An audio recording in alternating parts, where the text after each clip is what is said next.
Look at your screen. Really look at it. What started as a legitimate cry for justice and a demand for lineage based reparations and a seat at the table for what are called the so-called descendants of enslaved people has mutated. The FBA and ADOS movements didn't just hit a wall, they hit a subscribe button.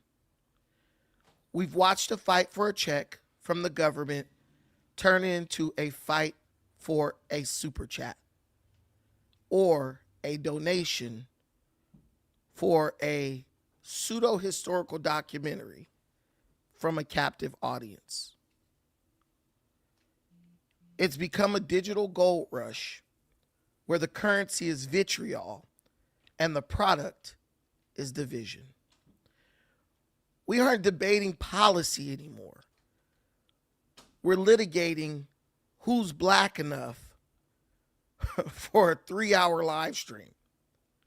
Now, we've gone so far, we're in the middle of a global black civil war, according to many people observing from the outside. It's the diaspora versus the lineage.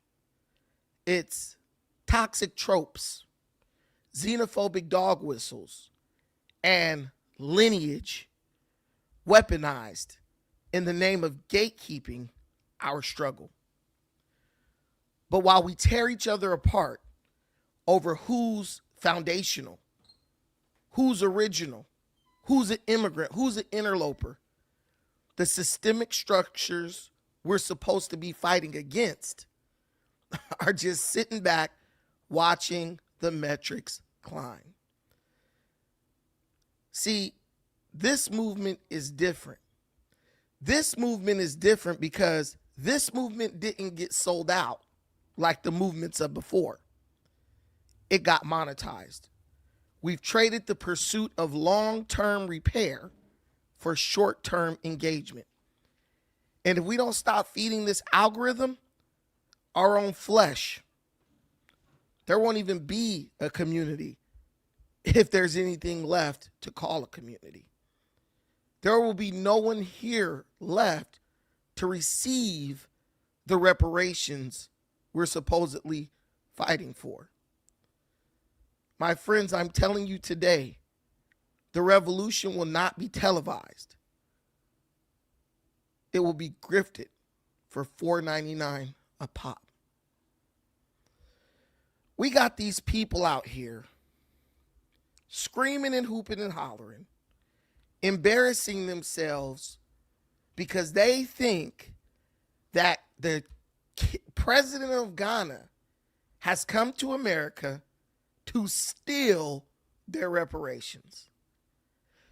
What makes this tragic is the fact that not even a couple days ago, the United States of America made it very clear that they are against the idea of reparations being paid to anyone, especially the descendants of African slaves. My grandmother used to tell me, if you're going to argue, make sure your argument is strong. And I can't really say that for the reparations argument. Do I want reparations? Don't get it twisted. If reparation checks were cut today, I won't mind. Tell me where to go get it, and I'm going to show up. But the reality is we were not good stewards of the struggle of our ancestors, and we have made it almost impossible to justify or argue in favor of anyone giving us reparations in the form of cash payments. So what the Ghanaian president came to get was what many people believe is the best we could possibly hope for. He's done what many African leaders have done over the years. He's done what many Black American or foundational Black leaders have done over the years. He asked for an apology and he asked for symbolism because he knows just like we know that's the only thing that we're going to receive that's going to keep the doors open to mutual trade and collective work. The people who are angry, they're just ignorant. And the people behind them are simply upset because they see their opportunity to grift off the idea of reparations slipping away.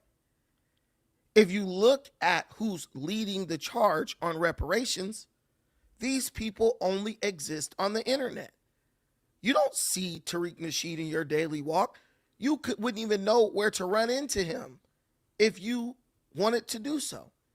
You don't see Yvette Carnell on the day-to-day. She's not sitting in the middle of a center, a black center, or epicenter of black creative thought or collectivity.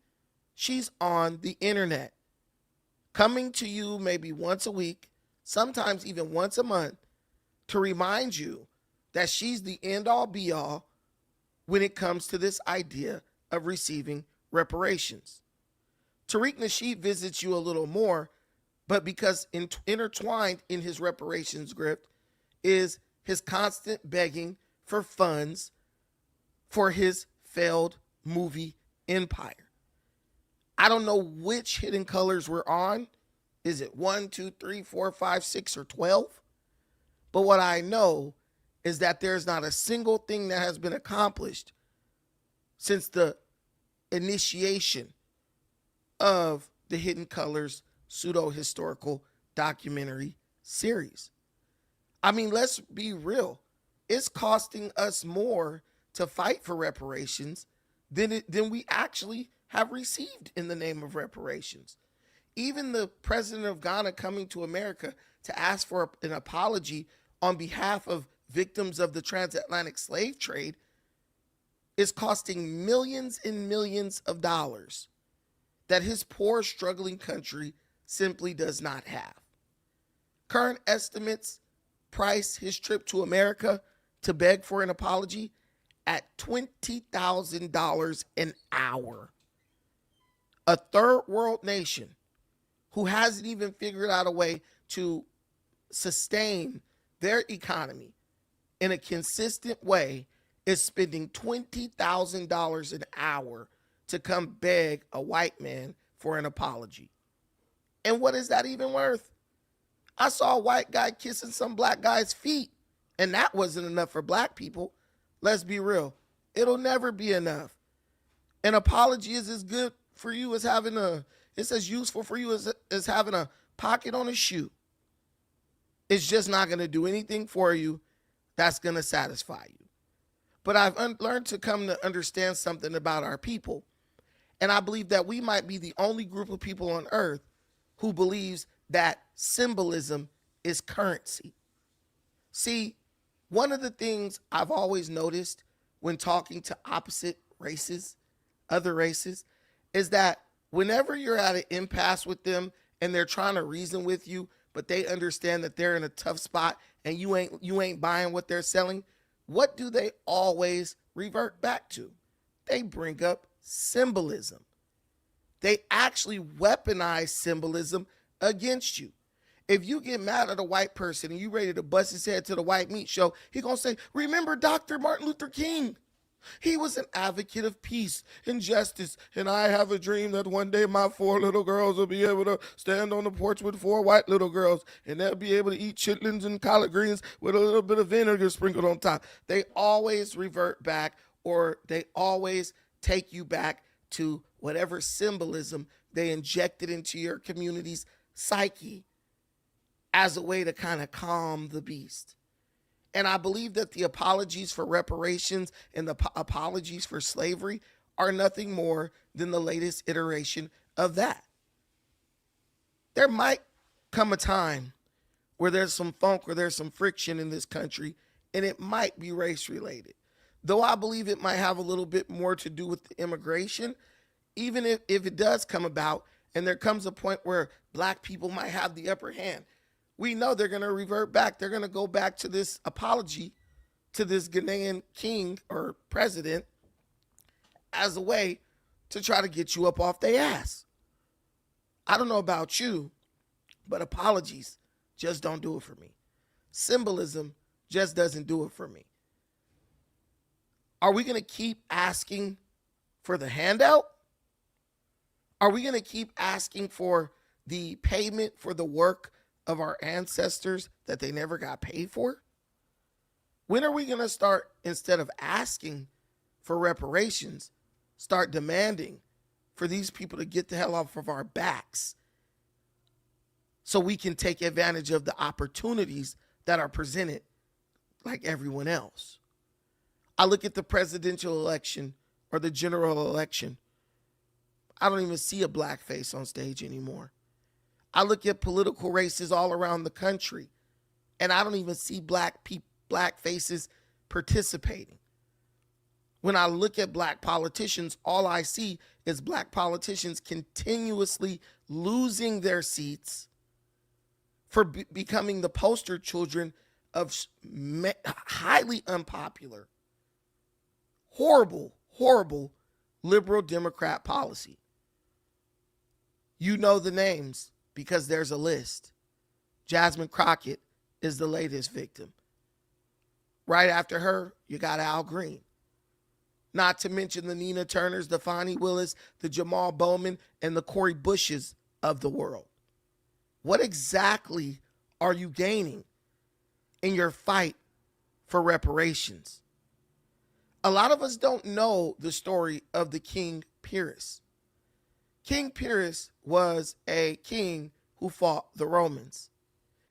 Every time King Pyrrhus fought the Romans, he won major victories.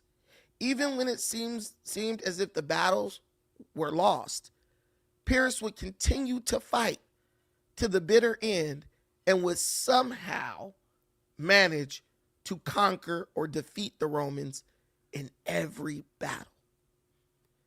Pyrrhus was lauded as a great general king, a warrior king, and his people celebrated and loved him.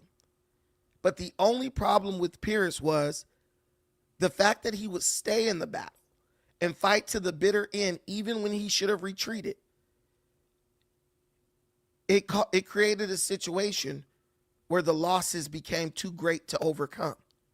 See, what Pyrrhus did is, in securing the victory of certain battles, he ultimately sacrificed the war. Because by the time it came for him to stand against the Romans again, he had depleted his armies so completely that he didn't even have soldiers to fight, and the Romans marched right in and took over. I fear this may be the situation we're in with the fight for reparations. We might be giving up so much in the name of securing reparations that if we don't secure reparations, or if we ever do, which I don't think is likely, we might come to realize that what we gave away or what we lost during the fight greatly outweighs what we could possibly gain. Even now, I see people in the comments, y'all deserve it. There's a lot of people who deserve a lot of things, but that doesn't mean they're going to get it. And what many have to understand is that African Americans signed an invisible contract, a social contract with this country, where they ultimately said, we forgive you for all the injustices of slavery. Now, instead of being a willing, deserving recipient of reparations that are owed, we prefer to be yoked beside the Caucasian in this country, working side by side with him to make America great. A lot of you won't understand that. A lot of you come from third world democracy projects and really don't know what it means to have resounding success and prosperity as a country.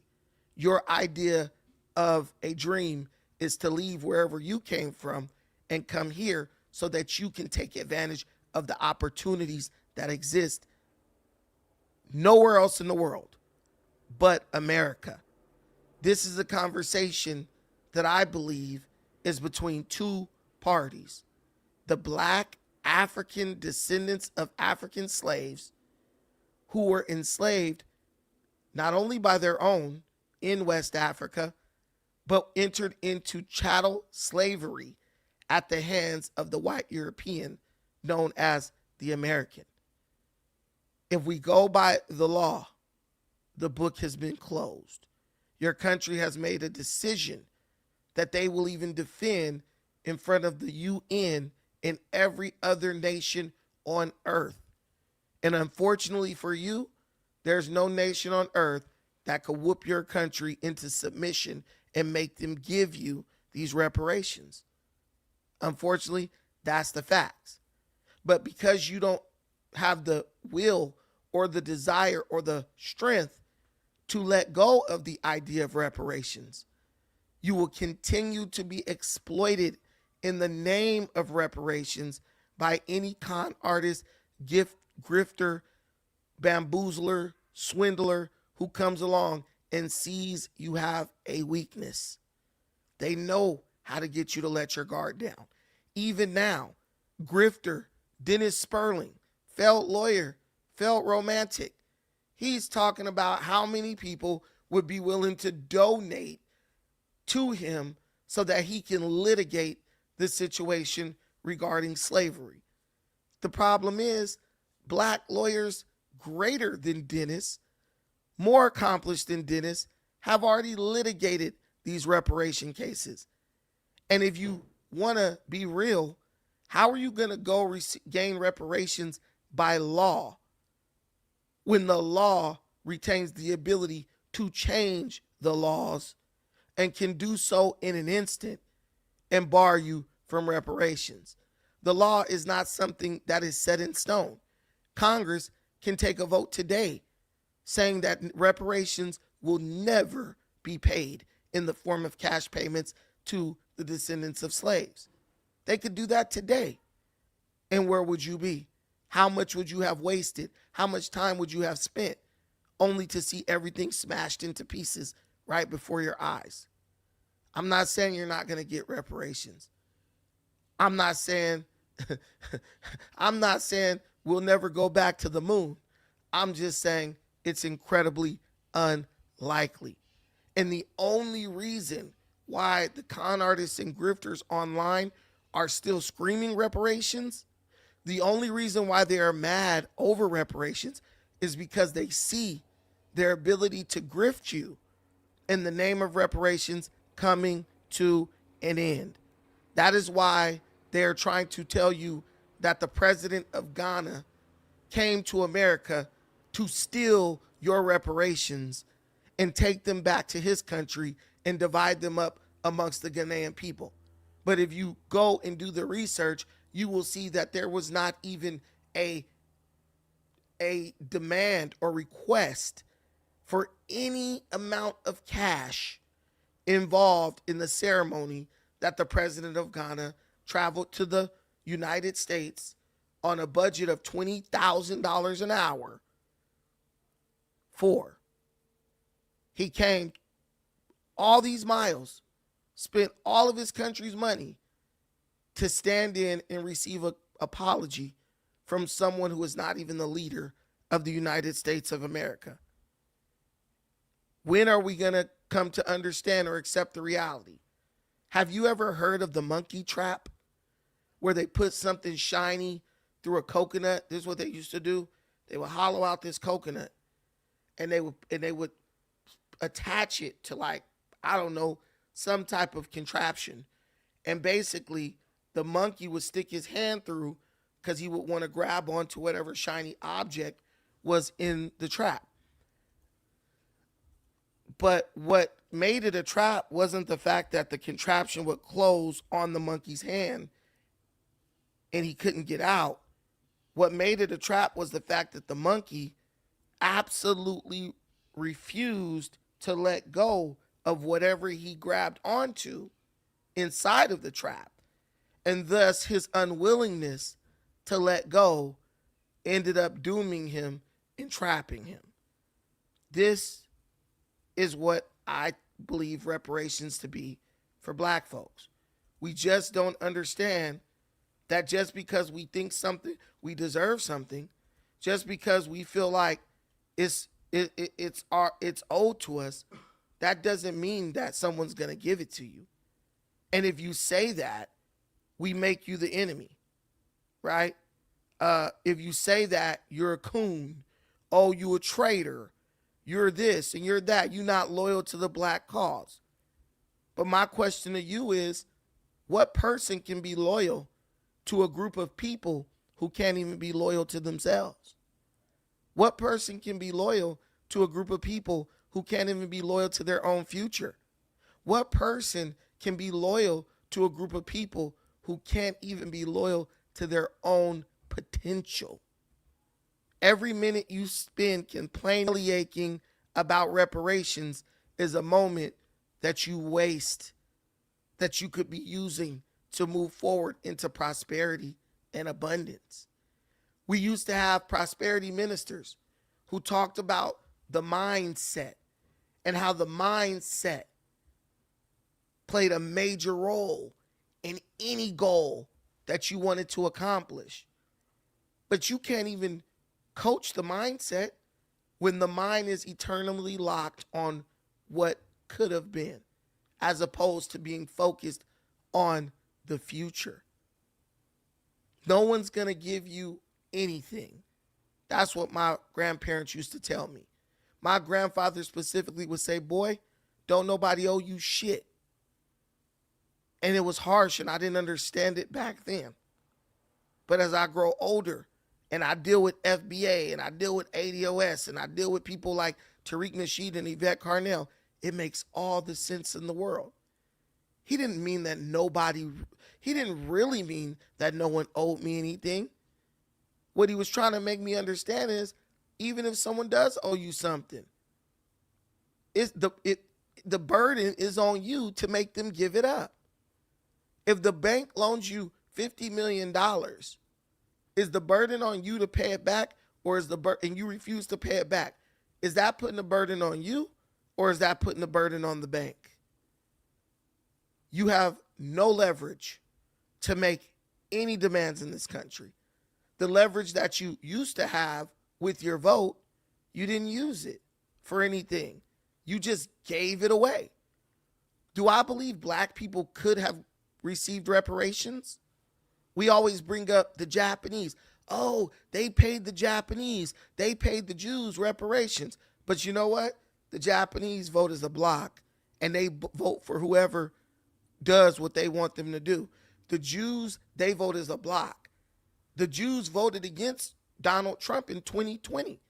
Here come 2024, and they voted for Donald Trump. Why? Because the Jews vote for whoever comes to the negotiating table and says, okay, you want Jerusalem to be named the capital of Israel, and you want us to move the U.S. embassy there? I got you. Same way they sat at the table with the Japanese and said, oh, you want reparations for Pearl Harbor? I mean, for Nagasaki and Hiroshima? Oh, you want reparations for the Japanese internment? Okay, you vote for us as a bloc. You give us 95% of your vote, and we'll make that happen for you. My question to you is, how are you going to get anything when you've already given away everything in exchange for nothing at all? That is the equation, the great equation of the Negro future. How do you get something in exchange for something that you gave away for nothing?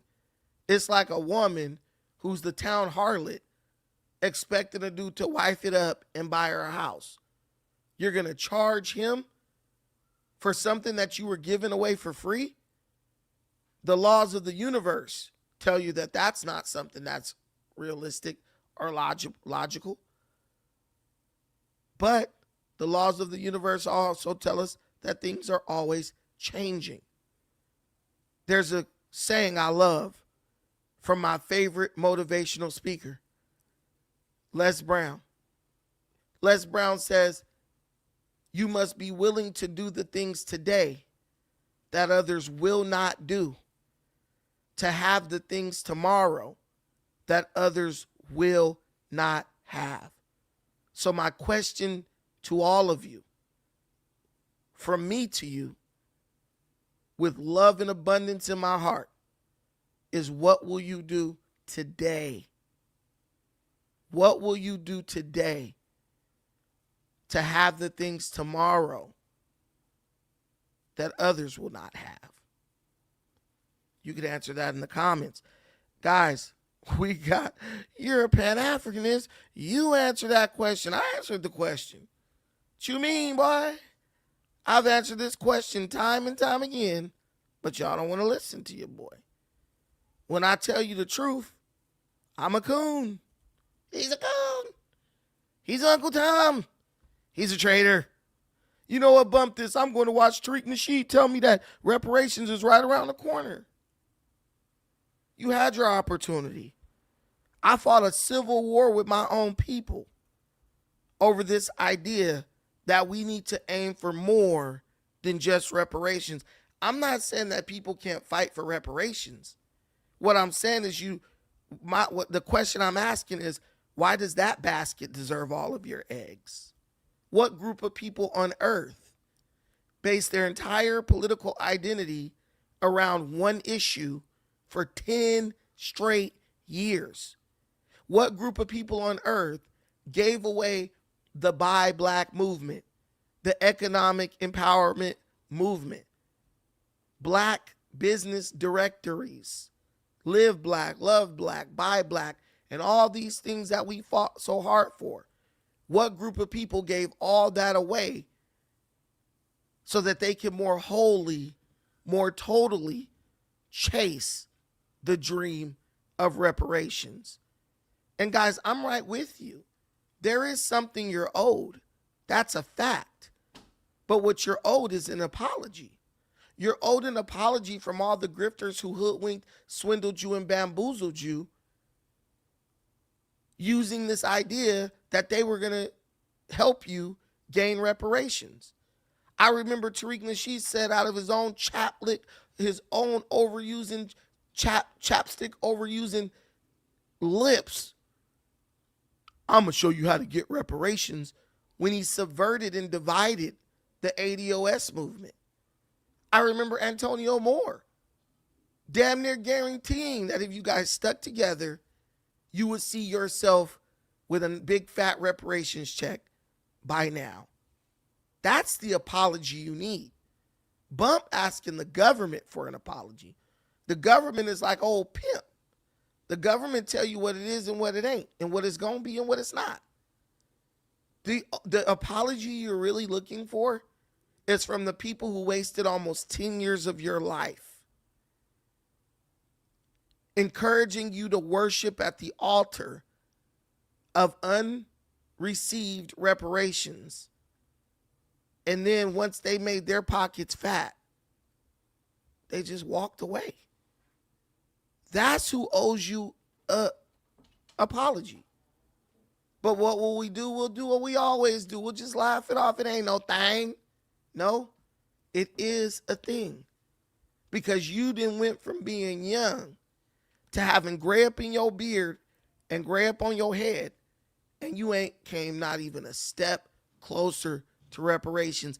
As a matter of fact, they so totally swindled you. As a matter of fact, they so totally swindled you that they put you in a worse position when it comes to reparations than you've ever been. Because at first it was just our ancestors were taken, our ancestors were forced to work, and they deserve compensation, and we're willing to accept that on their behalf. But then you attach the xenophobia to it. Then you attach the hatred to it. Then you attach the online bullying to it. Hell, next what you're going to attach to it? Violence? And all that just made the idea of reparations slip further and further out of reach. And when we came to you, and when we tried to reason with you, you cursed us out. You called me Bucci Bear. Bucci. But it was wisdom that you were rejecting. It was an opportunity to maybe receive reparations that you were rejecting. And now, what do you have?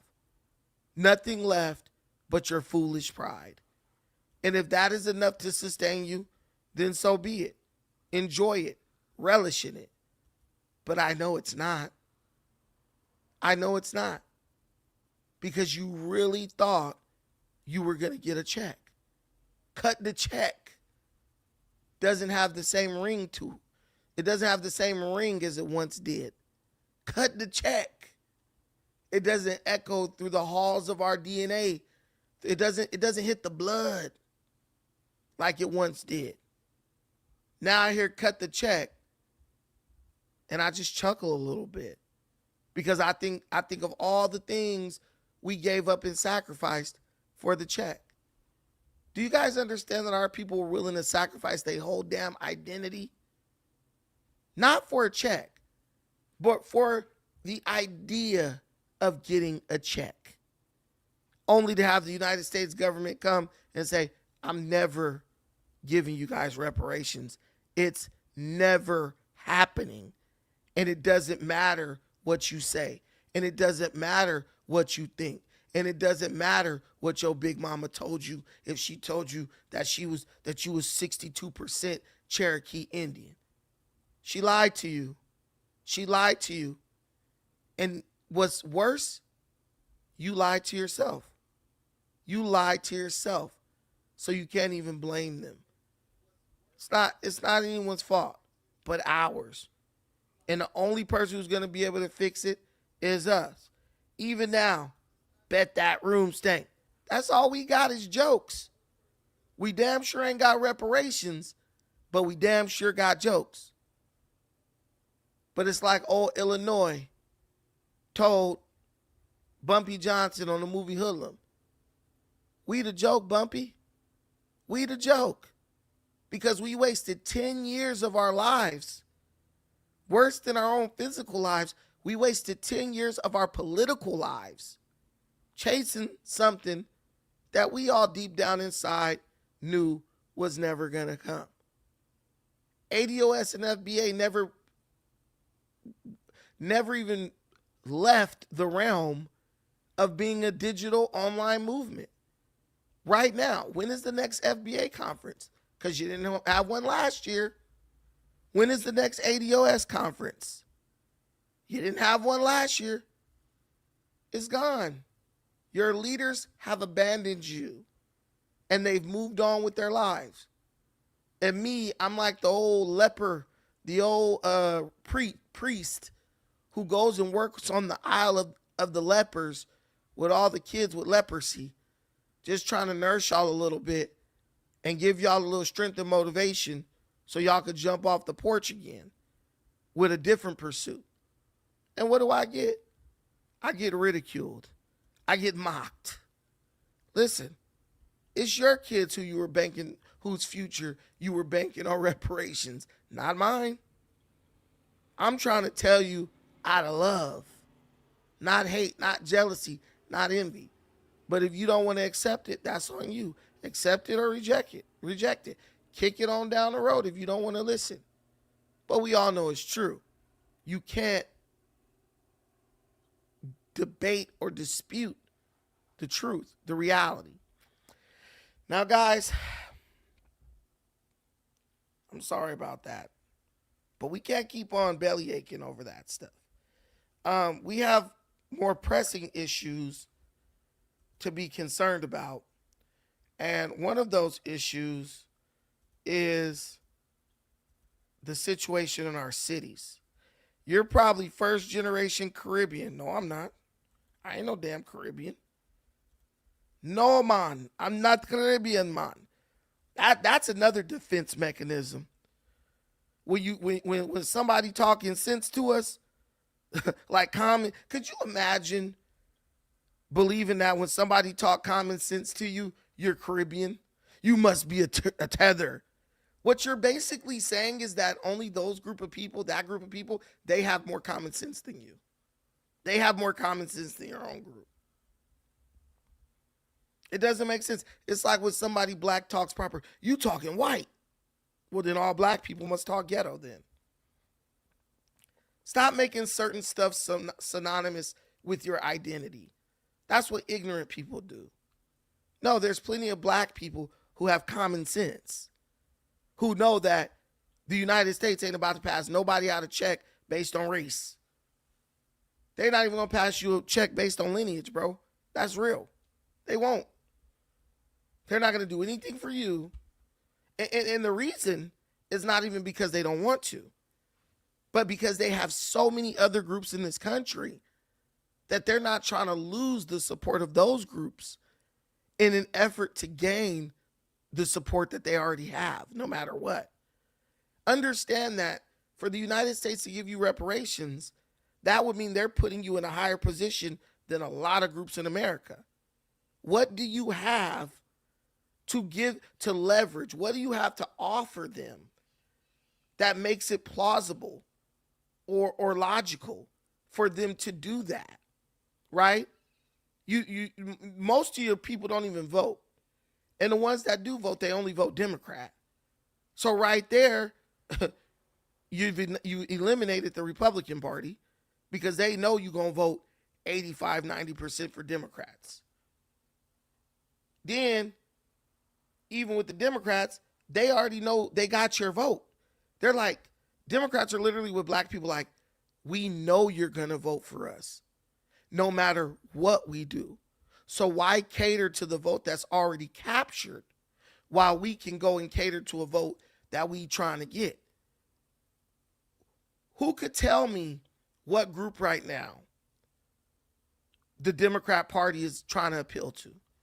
Who can tell me what vote the Democrat Party is chasing right now? Can you tell me? Anybody, any of my ADOS, where you from crew, can any of you tell me what vote the Democrat Party is trying to capture right now? Huh? I'll tell you. The Democrat Party is trying to capture the 50% of the Latino vote that voted in favor of Donald Trump in the last election. They're doing a pretty good job because the ICE raids and all that has made Republican policies as far as immigration incredibly unpopular. Even if some of the Hispanics supported deportation, the optics of it have been presented in a way that is making them second guess that. Why would the government right now, the Democrats especially, because you know your vote's going Democrat if you're black, no matter what. So let's just remove the Republicans. Y'all ain't talking to them. They offered you $500 billion and you didn't even sniff it. No, we want it from a Democrat. Okay, so that's not real. Why would the Democrats stop the pursuit of the 50% of the Latino vote that went to Donald Trump in an effort to fight for reparations or give reparations to a group of people who are already guaranteed to vote for them? That's my question. If you break it down with that logic, guess what? You know it ain't coming. And then your leadership, they so busy trying to straddle the fence and not alienate certain people with, they know you're hopelessly dedicated to Democrats. That's why when it comes to voting, they don't say, well, we're going to show the Democrats by voting Republican. No, because they know you won't follow them. They go to, oh, we're just going to choose the couch and not vote. We're just not going to vote. We're going to eliminate ourselves from the political decision-making process as a protest to the government saying that we want reparations. And if you really break it down and use your brain to think about it, not voting or choosing the couch literally had zero impact on the reparations argument. It literally had zero impact on the reparations argument. Because if it did, they would be at the table with you right now trying to negotiate reparations if they felt that was the major thing that caused them to lose in 2024. Let's be real. Let's be real. You have to understand the truth. No, it's not understand because we good. We understand well. You have to be willing to accept the fact. You have to be willing to accept the facts. Either you're going to start working across the aisle with the other party to make your party think that they're going to lose you so they can start throwing perks and benefits and offers your way, or you're going to just keep being on that side getting nothing while every year you're at that ballot box checking Democrat. That's real. So it is what it is. But have you guys been keeping up with the news? Because there were a couple of news stories that I wanted to cover today. It's good to have you all here. Please hit the like button. Subscribe if you haven't already. If you're new to this channel, in the comments, let me know where you're from. I want to know. Let me know what you like and what you don't like about this content. And I'm paying attention and I'm taking notes and I'm taking some advice. But in Chicago, there's been an act of betrayal that I have never, the likes of which I have never seen before, where Mayor Brandon Johnson continues to put his city in danger, all in an effort to create a safe haven for illegal, criminal, alien migrants. Even after a young white girl, Sheridan Sheridan Gom what was her name? Gomer? Sheridan Gorman.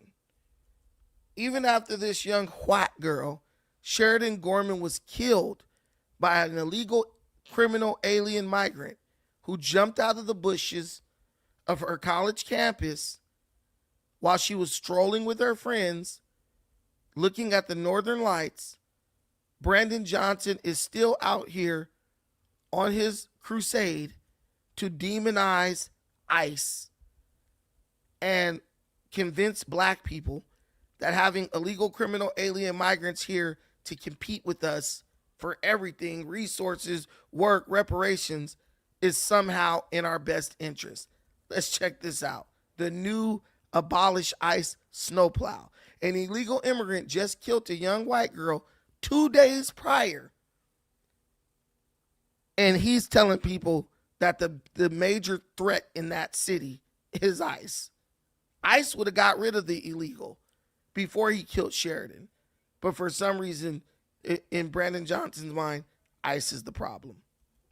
Did you reconsider rescheduling this event given the Sheridan Gorman by an undocumented immigrant? Well, look, as I've said before, my condolences to the family of Sheridan. This is a terrible tragedy. And what I've said from the very beginning, I'm going to continue to use every single tool that's available to me to protect the residents of the city of Chicago. And this tragedy is not going to deter us from our work. In fact, it's going to challenge us all to double down on our efforts to ensure that we are protecting every single individual across neighborhoods. And look. So, just because an illegal criminal alien killed a white girl in Chicago, that doesn't mean that the mayor, Brandon Johnson, is going to stop his work of making sure that the city of Chicago is a safe haven for illegal immigrants. Guys, Chicago voted this dude into power. But he's like, even though you guys voted for me, I'm going to go work for another group of people who can't even cast a vote legally in my city. That's how you're going to get reparations? I mean, this is a serious question. That's how y'all going to get reparations? Putting politicians in power who, as soon as they get sworn in, they're working for illegal immigrants. They're not even working for you. They're putting more effort into keeping illegal immigrants in the city than they are into providing resources and opportunities for the black constituents who actually put them in office. That's how, I see my FBA people in the comments. That's how you guys are winning? That seems like a winning strategy to you. Y'all asking me dumb questions. Where are you from? And da-da-da. This is the guy who you need to be asking questions. Yo, B, yo, Brandon. We got the same name, unfortunately. Yo, Brandon, how is fighting for people who can't even vote for you gonna help you stay in power as the mayor of Chicago? in the next coming election. He'll say, well, look, dummy, black people voted for me by 99%. And they're not going to stop. They got you. They got you. It's like an abusive relationship. And the sex is good. As long as you remain a person who prioritizes good sex over everything else in the relationship, that person has you stuck. You're stuck. You're digmatized. You're not going nowhere. That's black people with the Democrat Party. Only problem is there's no sex. There's none. They're not giving you anything. They got a headache every night when it comes to doing something for you. But you're going to keep on voting for them. And the question you should be asking, instead of hitting people up talking about where are you from and are you a tether, the question you should be asking is, why do we keep supporting these people? Why do you keep supporting these people? And the funny thing, like if you're a black conservative like myself, you get asked this question all the time. And so you kind of have an answer prepared because it's asked so much, right? Right? But my question is, why do people on the other side of the argument or the other side of the aisle never get asked this question? Well, we've asked them the question. They can't explain it. They can't tell you why, they vote Democrat. They say, either I vote Democrat or I'm not voting at all. Well, guess what? If you don't vote at all, that also ensures you're not going to get anything. Because the Democrats going to say, well, we're not going to work with you because you didn't vote for us. But we weren't going to work with you anyway, so whatever. The Republican Party will say, well, we're not going to vote for you. You didn't give us no votes. Let me not vote for you, then come make demands. Guys, that don't make sense. That's like a woman who ain't putting out asking you to buy her car. What? When you decided to support Trump the dude you're putting out for ain't even buying your car. Now you want me to buy you one? Come on, y'all. We understand this equation perfectly. Recently, my boy Anton Daniels, he was on the Stephen A. Smith show. Shout out to him. He's another brother who's a black conservative. His channel is doing amazing. He got all the views. Love it. Appreciate him. And he's always showing me love. And I'm very happy for him. But he's asked a question that black conservatives always get asked. And he's going to answer it. But my question is, before someone asks you, my thing is, before someone asks you, do you ask yourself, what am I getting? What am I gaining? How is this helping me? How is this helping me in my personal life? Let's tap into this. When you decided to support Trump in 2024, what was it about the MAGA movement that made you support it? Was it the fact that you are, as you described, or was there something different transpiring in 2024 that you saw compelled you to gravitate towards that? Well, the first thing is I felt like the election was stolen from him in 2020. There's no way that anybody can convince me that Joe Biden is the most popular president of all time and he got over 81 million votes. I'm not going for it. The second thing is that I start to take a deeper look at my own life, right? Because especially as black people in the community, we taught to automatically vote Democrat regardless because we black, right? Yeah. But when I started to deep dive into the things that Democrats stood for, it wasn't the fact that Republicans or Trump or MAGA first got my attention. The first thing that got my attention is the things that I didn't align with the party that I had been voting for based off of what my family told me to do, right? I don't believe in men and women's bathrooms. I don't believe in, a lot of the stuff, my dollars going to the federal government and letting them manage my money more than I can. I believe in smaller government. I believe in spirituality. I believe in a lot of the things. And so when I started to figure out, what are we doing? Why am I voting this way? I started to explore, what about Trump didn't I like? And I realized that it was more propaganda that was fed to me and that, he was supposedly be racist and all of this stuff. And then I started to evaluate every other president that came before him. And I realized that he's just a quote unquote straight shooter, right? I mean, he just tells it like it is, regardless of whether you agree with him or not. And most of the things that he said, I aligned with. When you Right. So Anton makes a very, he expresses a very common sentiment. A lot of people think like, oh, it's about what this person is personally handing you. But the reality is, it's like, no, it's more about me aligning with this person. I see benefit in what this person is talking about. I'm buying what he's selling. Me personally, I like flying to Africa. Man, I was paying $1,500, $1,600 to fly to Africa round trip under Biden. Damn near $2,000. Under Trump, what's the cost of a flight from LAX to Nairobi, Kenya, right? So if I look at that, I'm winning. Whatever your reason is, right? That's your reason. But if I look at my reason and I see that under Biden, I was paying $1,500 damn dollars, $1,700 damn dollars to go to Kenya, right? But then I look and I say, oh, under Trump, because he got the prices down really quick, despite the war situation, but he got the prices down really quick. Now, when I go look at these flight prices, what am I seeing? I'm seeing 900. I'm seeing 920. You could take a round trip to Kenya. Think about this, y'all. East Africa, round trip, $900. Bet y'all didn't know that. And the prices are very, very good. 920, 1,061. Under Biden, the prices were like this bottom part. They were all like, it's even the good trips, like even these like more expensive trips are still cheap.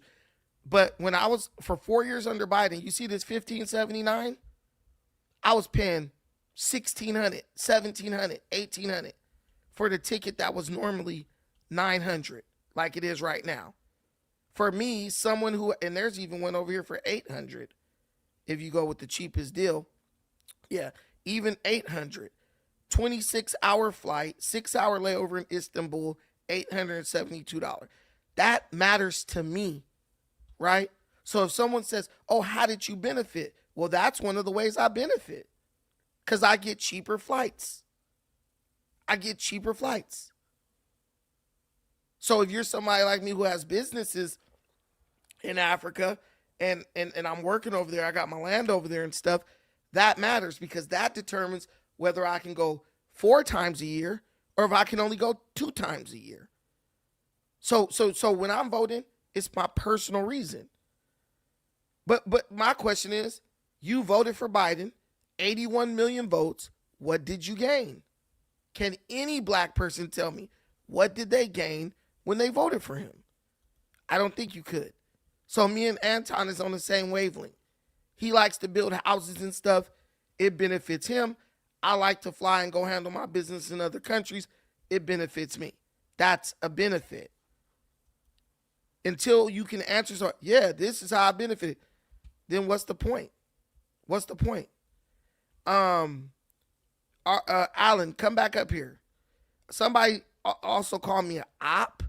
I don't know what op puts the StreamYard link right in the comments so you can come up here and explain to me how I'm an op. I'm an op because I don't agree with you?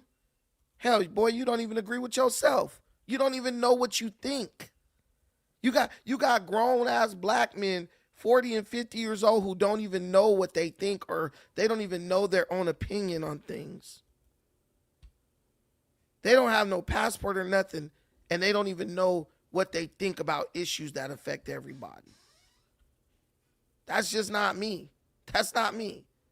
What are you saying right here? The resolution brought to the UN is for the black race. The FBA servants of TARIQ Nasheed are too stupid to understand this. Oh, I forgot. They are native Indians. Go to hell. Hey, that's another argument that makes a lot of sense. You got to know who you are to make a demand based on lineage. We got half of y'all saying y'all indigenous Native Americans, which would bar you from all reparations claims. And then the other half saying, well, we're foundational black Americans. Well, guess what? Foundational Black Americans from where?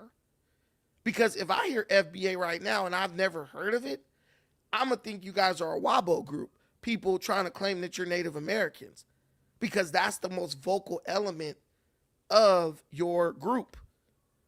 You want to be a native indigenous Indian, but you also want to get reparations for the work that was done by African slaves from Africa. And this is what I was talking about with the Ghanaian thing. At least when the Ghanaian president went, he knew what he wanted. Black folks screaming reparations and don't even know what they want. They don't even know what they want. They're literally just like, reparations, reparations, reparations. Okay, how much? 27 trillion. I watched this reparations meeting in Sacramento, and they was letting people come up, and it looked like an episode of Star Search, bro. These fool, man, I'm talking about the most clown ass dudes on earth were getting in front of that microphone saying stupid stuff. Here we go. Boy, you don't know ish about FBA spreading falsehood, and FBA isn't about just reparating. Okay, educate us, Ara. Look, guys, look, I'm going to get an FBA. Look, I will give this FBA chief 5 minutes. He can come up here. I won't say a word. I will give him 5 minutes so he can explain to us what we don't know about FBA. He won't come. FBA want to keep telling you how you don't know shit, but they can't never explain to you what you don't know. Boy, y'all got the most transparent movement on earth. Everything is online. Everything is online. Now the name calling. B, we are the true indigenous aborigines of America. Okay, so how are you going to get the reparations owed to African slaves? See, all you got to do is keep letting FBA talk, and they're going to expose themselves. They're going to expose that they don't even know who they are. They don't even know how, like, I'm dead serious. 5 minutes. Please come tell me how you're the indigenous aborigines of North America and how that entitles you to reparations that are owed to the descendants of African slaves. Because your only claim is against the United States, which was established in 1776. So all the indigenous aborigine bullshit ain't got nothing to do with the United States. This is a claim made by the descendants of African slaves who were enslaved in chattel slavery under people who were citizens of the United States government. What does indigenous aboriginal need you got to do with that, bro? But I'm telling you, they never can explain it. They can never explain it. The Cherokees and Choctaws are not original aborigines. They're not. Yeah, I don't know ish. Clearly, y'all don't know either. I know that what y'all talking about don't make no damn sense. I do know that. And I know y'all can't come up and explain it. I come in peace. Explain it to me. You got my audience. Explain it to them. Explain to them why what I'm saying is bullshit and why what you saying is the truth. You got it. I won't interrupt you. I won't say a damn word. L.A. Barrett in the building. What up, yo? Yo, what up? What up? What up? So you were talking earlier about your cheap flights to Africa, right? Yeah. How's that balancing out with you for you with the gas prices? Well, with me, when it comes to gas, I'm still doing the same. I fill up, I usually get premium gas anyway. And so all I did was go down to mid-grade, and that pretty much averaged everything out for me. I live in California though, so we have a different situation when it comes to gas and stuff because we pay a lot of taxes on our gas. So gas overall nationwide is up 37%, even in California, and you're saying that you're not feeling the effects of that whatsoever. No, I feel the effects of it, but gas been high for what, 1 month? Okay. So what I'm saying to you is that if you're looking at the benefits of Trump administration because you save maybe $500 on a trip. I can No, guarantee. I save way more than that because, for one, I go to Africa like 4 times a year. I was only able to go 2 times a year, right? When I'm there, I'm able to like make more money. I can work out like business deals with my friends and stuff. We can go, when I go stay for a month, we could buy a bunch of goats and sell them, during a holiday or somebody got a birthday. It's a lot of little stuff I do, right? So if I'm spending almost $2,000 more a year on flights, this little extra money I'm paying for gas is nothing compared to that, because I know that the gas prices won't stay inflated like this. How do you know that? Because this situation in Iran is about to be over. Everybody How do you knows. know? How do you know that? Because I could just look at the markets. The markets are speculating that it's going to be over soon. I can remember around this time 2 years ago, you were telling us that a Trump presidency would bring more peace. You said there wouldn't be any new wars, right? And now we have a war. But this is not a new war. We've been dealing with this situation with Iran for 40-something years. But that you ain't new. said, hold on. You said that he would end wars, right? I'm going by what you're saying. He is ending war. He ended the Afghan situation. He's bringing an end to this Cold War that we've been fighting with Iran for 47 years, brother. I mean, I'm just going off the facts. We've been going at it with Iran for decades. We weren't in military conflict with Iran. That's a lie. We were. I mean, you just told a lie. We're not in military conflict. Okay, we were in military conflict with them because they were supplying bombs and shit to people who we were fighting against. What do you mean? Okay. That's like saying that Russia is not in military conflict with the United States, but the United States is steadily feeding bombs to Ukraine. They are in military. We are an element of the military conflict that they're in. Are we in military conflict with Russia? We are. We're in Ukraine. Are we in military conflict with China? Yeah, in a way, because China's providing Iran with guidance systems. Okay, then we're also in military conflict with Israel. We're not in conflict with them because they're fighting with us. How? No. How? Israel has supplied weapons to our enemies. Also, Israel sunk one of our ships in the Bro, you're talking about 65, 70 years ago. But that's since you're then, there's talking been about all types of agreements. You're talking about 47 years that we've been fighting with Iran, supposedly. But the aggressions from Iran are as recent as 2 years ago. Okay, what you're saying is that you thought, or you ran, I remember specifically you said that if we elect Kamala, she was going to start all these wars with Iran.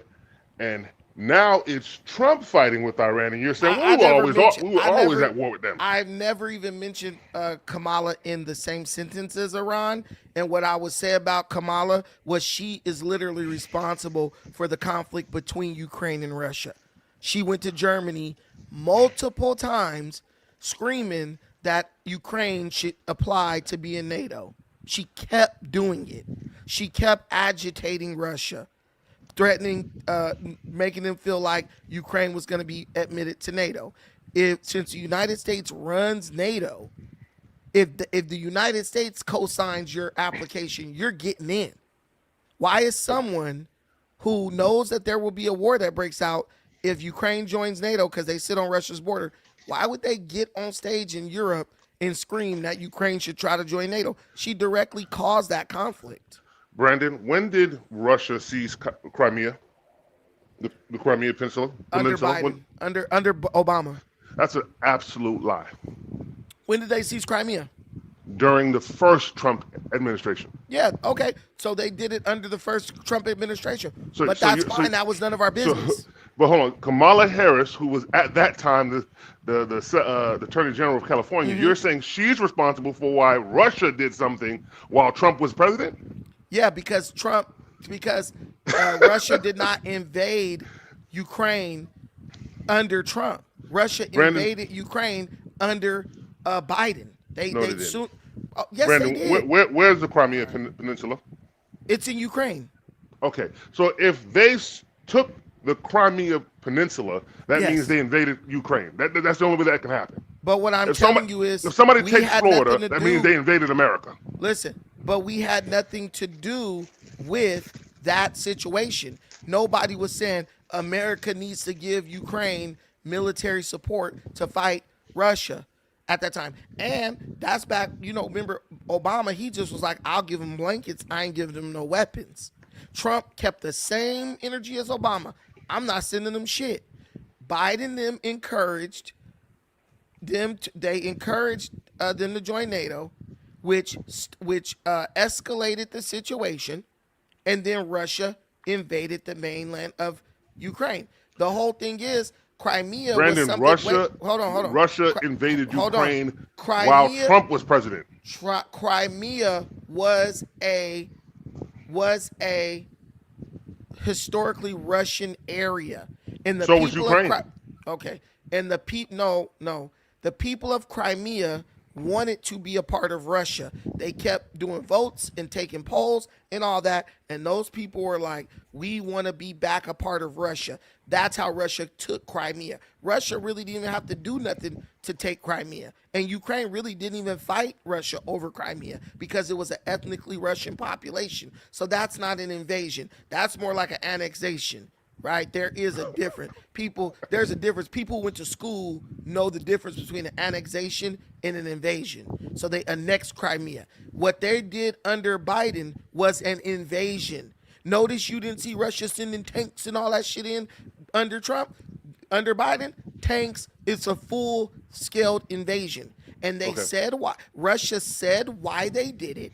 So some black guy in America trying to get a gotcha is not going to change the reason from what the president of Russia said was the reason why he invaded. He literally warned, stop telling them to join NATO.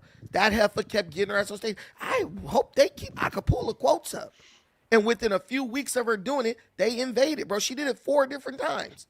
And then finally they invaded. So your lie and your attempt to gotcha, it ain't gonna work here. You know that, Barrett. You done lost 1,000 debates to me already, to the point where you stop watching the channel. You can lose a debate. You can lose a debate if a person's just gonna lose all of obfuscate Keep going. and just lie. But it's all right. Not obfuscate. So was Crimea invaded or annexed? They were invaded. That's what that was. All right. Right. So let me ask you this question. You're totally fine with the United States having military conflict with Iran on the behest of Israel. So you're cool with us just being a pawn for a whole nother sovereign nation. I don't You think don't have a problem with that. I don't believe that United States is a pawn of anybody. I think that the United States had people who were kidnapped, who were United States citizens on October 7th. I think the United States had Marines who were killed by the hundreds by Iran proxies. So really it's like we both got smoke with them. Let's go in and whoop their ass. Okay, cool. And here's the thing too. This is what kills me. The United States negotiators were negotiating with Iran on behalf of the United States. Those dudes said that Iran said they had enough uranium enriched to build 11 nuclear bombs. What the hell does that have to do with Israel? Okay. How many nukes does Israel have? It doesn't matter. They deny that they even have nukes. And they won't let us come in and check. That's fine. Okay. But we That's don't fine. invade them. Why would we invade Israel when they're denying that they have nukes? Iran denied they had nukes. No, they didn't. They did. Well, Iran, yes. But here's the difference. Iran is scaling up their ballistic missile program like they're in wartime. They're building more ballistic missiles than anyone in the world. For what? For what? Then Israel is not chanting death to America every 5 minutes. That's what Iran does. And then on top of that, in 2017 and 2021, the international law stated that no one can enrich uranium past 20% and no one can develop a nuclear weapons program. This is a fact. Iran didn't we supposedly take out Trump's nuclear sites? Iran has continued to say that it is their inalienable right to build nuclear weapons, bro. They're fitting every criteria of someone who you got to worry about, and we know that they have proxy terrorist groups. Okay, so what you're using the whole It's both of our bikes, Debo situation, right? No, I'm not. Let me ask you a Israel, question. Israel is the one who really has smoke with them. Let me ask because you a they're question. in that region, and now you're saying, oh yeah, we have smoke with them too. Everyone has smoke with them, bro. You don't see all these UAE country. You don't see Okay. UAE, all these Muslim countries urging the United States, bro. The Prince of Saudi Arabia is like, yo, bro, he's on TV telling the United States, no, keep fucking him up. So you can't make this like, oh, Bro, this is just an Israel a lot issue. a lot of people have smoke with America. That's fine, but they can't do anything about it. We can do something about it, and that's what we're doing. And you're So trying America to make, as a nation should go to war with everyone who doesn't like us. no, everyone who chants death to America claims to be building nukes, is enriching uranium past 20%. These are all facts. They even admitted it. They've supposedly been building nukes for 20 years. Listen, That's bro, what we've been saying for 20 years. Let me finish. Look, here's the two selling points for me. I'll just give you my selling points. There's 3 of them. 1, death to America, kidnapped Americans, killed several Americans, and they killed like 46 Americans 2 years ago. I just want you to know that. Then they kidnapped Americans, right? And so throw those away. Here's the 3. They chant death to America and claim to have nuclear missiles. 2, they are enriching uranium past 20%, which no one needs to enrich uranium past 20% unless they're making bombs, right? 3, they literally will not allow IEIA inspectors into the country to inspect the nuclear sites. And when they did, they would say, you can inspect this one, but you can't inspect that one. You can inspect this one, but you can't inspect that one. If you are enriching uranium past 20%, and you won't let us go into your nuclear facilities to inspect what the hell you're doing with this over-enriched uranium, bro, you're getting invaded. Okay, I'll ask you this question. Does Iran sponsor terrorism? Probably so, yeah. Okay, why would anybody allow a country that openly sponsors terrorism, right? Mm-hmm. Why would you even play with them when it comes to the idea of them having nuclear weapons? Israel sponsors terrorism. Okay, what terrorist group do they sponsor? Mossad. Mossad is like CIA. It's like an intelligence agency. It's not a terrorist group. Listen, the Iranians can say that about their terrorism. What act of terrorism has Mossad committed against America? Mossad has committed numerous acts of terrorism against other countries. No. I'm not worried about America. other countries. I don't live in other countries. Tell me what acts of terrorism has Mossad committed against America? And let's just say, for the fun of it, in the last 20 years. Okay. I would go as far as to saying corrupting our Senate and our Congress. That's not an act of terrorism. Yes, That's it is. not an act. See, now you're changing the definition of an act of terrorism. Why? Because corrupting the Senate ain't an act of terrorism. I'm talking about blowing people up, killing Americans. They're corrupting our Senate to then go out and blow people up. That's terrorism. So that's not against America, though. If I go out and corrupt, you better get it together because you're losing this debate. That's all right. If I go out and I corrupt a government to have them spend billions of dollars to fight my wars, that's not terrorism? No, it's not. It's not. Because that government has to agree, and that government's people has to keep their government check. When I'm telling you that Iran... Do most Americans want to go to war with Iran right now? Is that something that most Americans are in favor of? I think the vast majority of Americans support the president and what he's doing. Even people who support Trump, I think a very vocal are minority, against the war in Iran. I believe a very vocal minority of people on the internet don't support what Trump is doing. But people, how people don't support, even Trumpers don't support it? Because last year when he was running for president, everyone was saying no new wars. So how the hell did we go from no new wars to more war, more war? This is not a new war. It is. This is not a just new because you conflict. say it's not doesn't make it true. No, this is a fact. We've been having, bro, if someone just attacked you 2 years ago, that ain't new. And listen, okay, let me say this.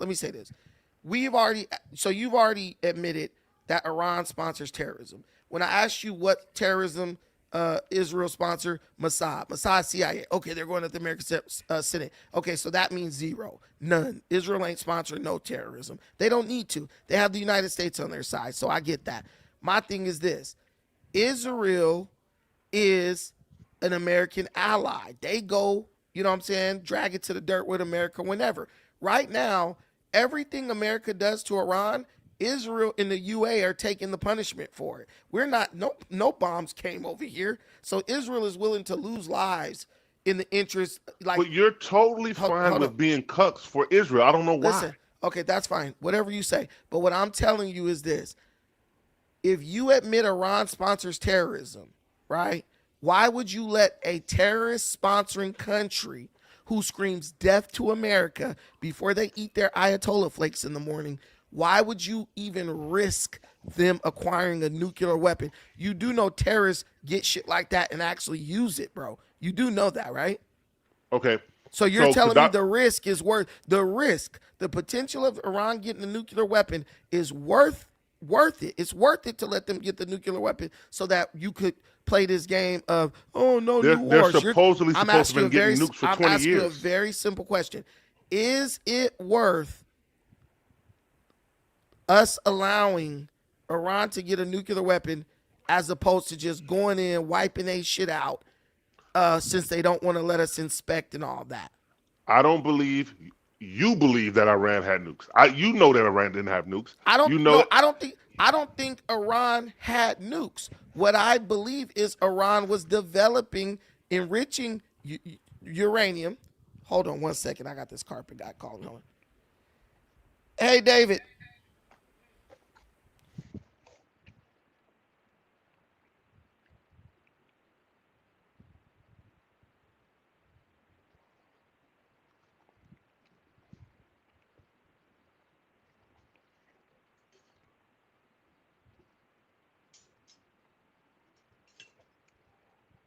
All right, sorry, that was my legal Mexican carpet cleaning guy. I found someone else to do the job. He didn't answer the phone when I needed him to do it. So look, what I'm saying is I don't believe Iran had nukes. I don't believe America believed Iran had nukes. Bibi Netanyahu wasn't saying Iran had nukes. And that's one of the inconsistencies here. Everyone said, well, Iran didn't have nukes. Bibi Netanyahu's been saying it for 20 years. Listen, man, he said they're going to get a nuke. He said he's never said they have nukes. He says they're trying to build nukes. For 20 years? Listen, there's a difference from someone having it and someone trying to make something. The point is, anyway, let me just say this. There's a risk that they could have attached a nuclear warhead to a ballistic missile and just blew up a country. Right? Are you listening to what I'm saying, or are you just coming with talking? But anything could be a risk. You could say that for any country. We could say Madagascar is going to create nukes and blow us up. No, because Madagascar is not sponsoring terrorism. Oh, Lord. All right. Is America affordable? You're not listening to what I'm saying. When I say you compare it to any country, even North Korea, people are like, why aren't they doing that in North Korea? North Korea is not sponsoring terrorism. They're not getting proxy groups to blow shit up around the world. North Korea knocked out Sony Pictures' whole infrastructure about 3 years ago. That's not an act of terrorism. To Sony it was. Yeah, but that's a private company. Okay. Is America more affordable? You told me if we vote for Trump, America will be more affordable. America has been more affordable up until the war, and the only thing that went up is gas. And gas is still lower than it was under Biden because gas was at $120 a barrel for 8 months under Biden. Okay, so 1 month. You're judging. You're saying America? No. You want me to jump off a cliff over 1 month of high gas, bro? I'm not doing that. But nothing's more affordable. Eggs aren't more affordable. The last 3 years, housing prices aren't more affordable. What are you talking about? Eggs were $12.99 under Biden, and I just bought a carton of eggs for 99 cents. Oh Lord! What am I making that up? Let me ask you a question. No, I want you instead of saying, "Oh Lord," I want you to prove to me, show me where eggs are $12.99 a dozen. First, you have to show me that they were $12.99 a dozen. You first have to prove your point. You want me to disprove something that might not even existed? No, I've never paid $12 for eggs. Everyone knows. Everyone knew. Man, I live in California. I was taking pictures. People were taking pictures. Is America more affordable, Brandon Tucker? Listen, man.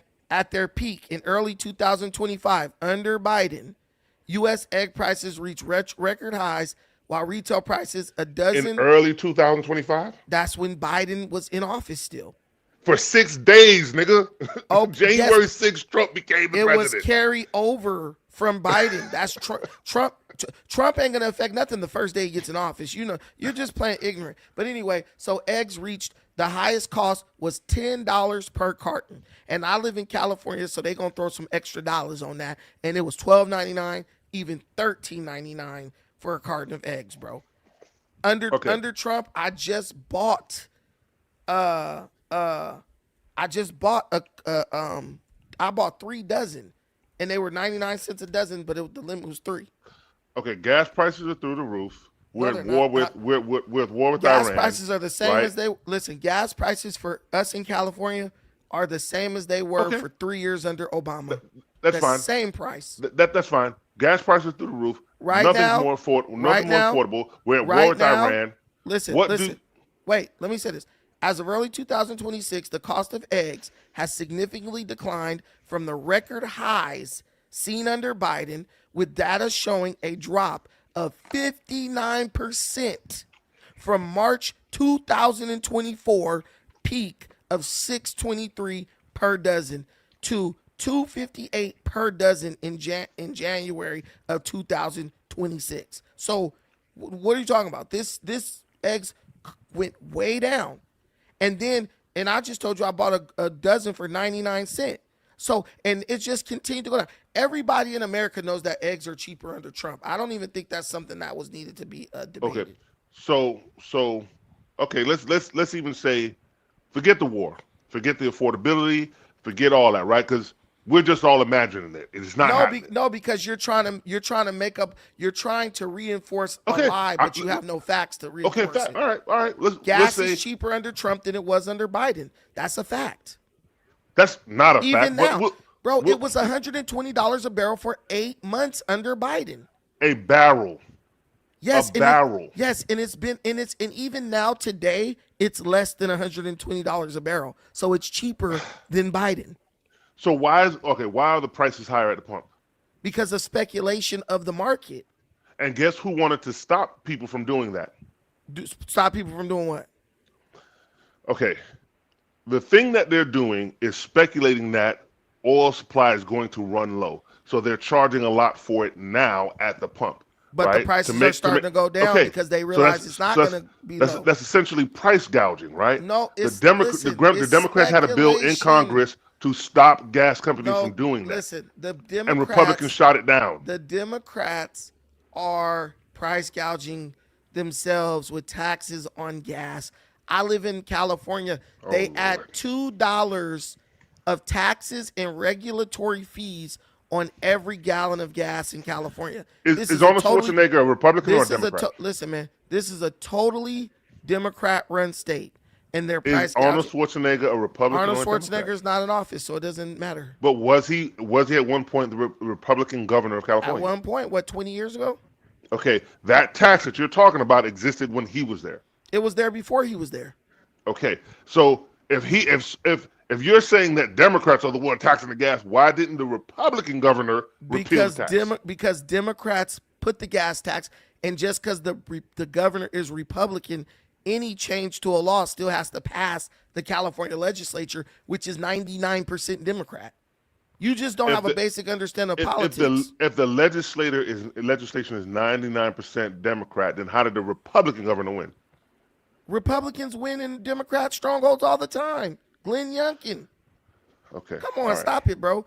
Listen. 40% of the state is still Republican or conservative. So in a general election or like a governor election, everyone's vote go towards one candidate. But then when you break it down into the smaller elections, there's more Democrats, in these areas than Republican. Man, Do you have any criticism for Trump? Criticisms for Trump. Been one year in office. Any criticism? I criticized Trump a lot over the Joe Kent stuff until I found out that guy was basically just an idiot. He was a liar. I even made a show about it, criticizing Trump. And people were like, wow, you're criticizing Trump. But then I found out that Joe Kent was just an absolute idiot. What things I don't like that Trump does, I don't really like the fact that Trump, what gripes do I have against Trump and the stuff he does?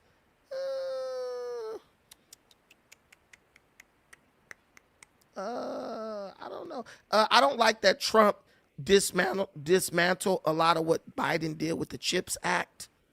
I liked the idea of the CHIPS Act incentives being subsidized by the government versus being left open to the free market, because I feel like we're so behind with our production of microchips. It makes sense that the government would, subsidize a lot of the development so that we can get to capacity faster. So I didn't like what he did. I didn't like the way he gutted the CHIPS Act. I was a big fan of the CHIPS Act under Biden, and Donald Trump dismantled that whole act, or he dismantled that whole bill basically. And now it's not as strong. I don't think the CHIPS Act is as strong now. So out of everything Trump has done in the last year, great African, you're an intelligent dude. What's the hell? Trump lies all the time. Start telling the lies. Come up, tell the lies, bro. We're here. People are, they're putting their kids to bed. They're driving home from work. They want to hear you in that thick ass Nigerian accent tell the lies specifically. Just screaming out Trump lies all the time. No one's getting educated off of that. Now go ahead, Barrett. So the tariffs, the Trump coin, the Doge debacle. I don't have a problem. I don't have a problem. None of that you have an issue with. None of that. I don't have a wait, bro. We don't need the Negro theatrics. All right, I hear you. The tariffs. I have no issue with tariffs. I learned a lot about tariffs traveling. When I traveled, I learned how tariffs benefit a country. So when Trump put the tariffs in, I said that's good. This incentivizes people to build and create in America, which creates more jobs in America. There's no way you can argue around that. Not putting tariffs only benefits the countries that still American jobs. So I was with tariffs 100%. I want more domestic. What about things that we can't produce in America? We can produce anything in America. Lumber? We can produce lumber. What are you talking about? That's because of stupid ass environmental laws, which Trump took them back. And we got all the lumber and shit we need in Alaska and all over the place. But we import lumber from Canada so that we don't have to decimate our forests. And we need trees to breathe. You know that, right? But you have to understand, why would Canada be subject to tariffs unless they act in opposition to the United States? If we import lumber from Canada, that creates American jobs. Canada don't got to put nothing on a boat. But we put a tariff on Canada. But we put a tariff on them because they were acting in an adversarial way against we put unilateral tariffs on everybody. We put tariffs on Canada because the Canadian president was talking spicy and put tariffs on us. Okay, so you don't even know the facts of this stuff. You just up here spewing nonsense. So we had free trade with Canada, right? Yes, and now we have to pay more for lumber. We have to pay more for lumber because Trump's feelings were hurt about something that somebody said. All right, man. Well, if Canada was so altruistic, why would we pay more? Because they put a tariff on us. Right. And we put a tariff on them. Right. So why are we paying more for lumber? Because when we import the lumber, the person importing it now has to pay a tariff, which they're just going to charge the end user for. So now Americans are paying more for lumber. Lumber goes to build houses. Right. So that's what I'm telling you. They put tariffs on us. If we put tariffs on them, it's bad. If they do it to us, it's good. But we had free trade. No, we had free trade with them. What are you talking about? Okay, but what I'm telling you is the North American Free Trade Agreement. Listen, man, I'm telling you, where does the United States import most of its lumber from? Canada. So,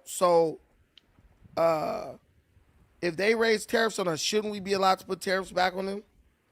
No, we put the tariffs on them first. Okay, it doesn't matter. We should be able to keep them on them. So the question I asked you initially is, what about things that we cannot produce in America, which was lumber, We can produce right? lumber in America. That's But the whole point. at the expense of decimating our trees in America. We So need Canada's trees. not decimating their trees? Canada's a lot larger than us. They have a lot more wilderness. No, you're wrong. The United States produces 70% of its own lumber domestically. Okay. And where do they get that? To meet the remaining demand, especially for softwood used in home construction, it relies heavily on imports, with Canada being the largest foreign supplier by a wide margin. Okay, but we produce 70% of our own lumber. I didn't say we didn't. I said we import most of our wood from Canada. Listen, we don't import most of our wood from Canada. We make our own most of the wood that we import. Most of it comes from Canada. What I'm telling you is, all we have to do is scale up our production. That's it. At what cost? You talk about the environment, but I don't think that's going to do anything to the environment. Because Negro, do you know how trees and air works?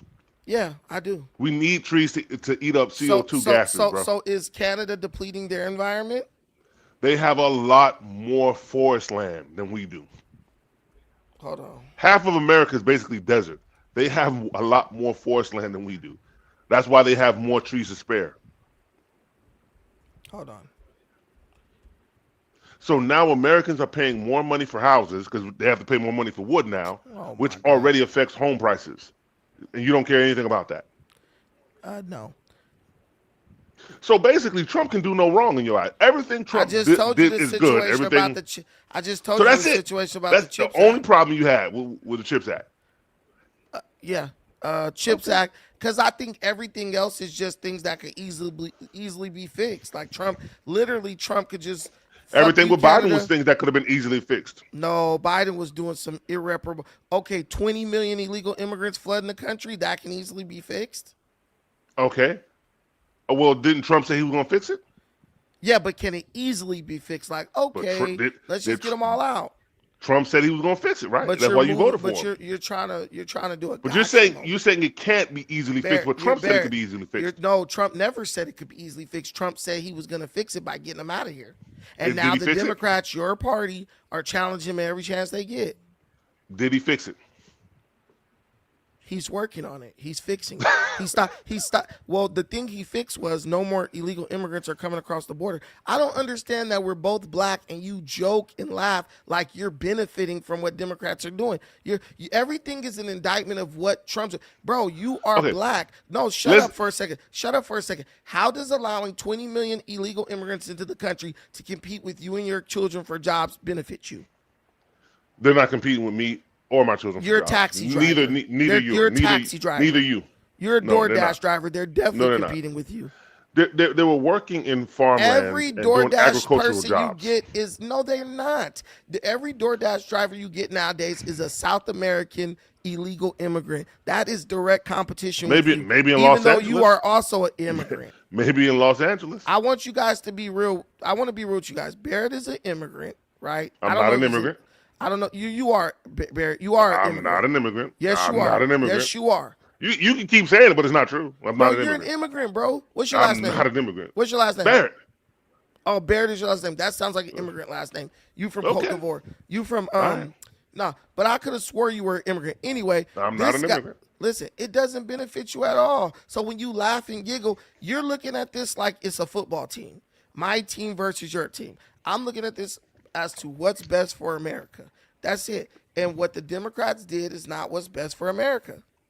But here's the part where you become a cheerleader. You brought up Barack Obama. Barack Obama. I never did. I never brought up Barack Obama. Yes, you did when you talked about when we were talking about Crimea and all that stuff.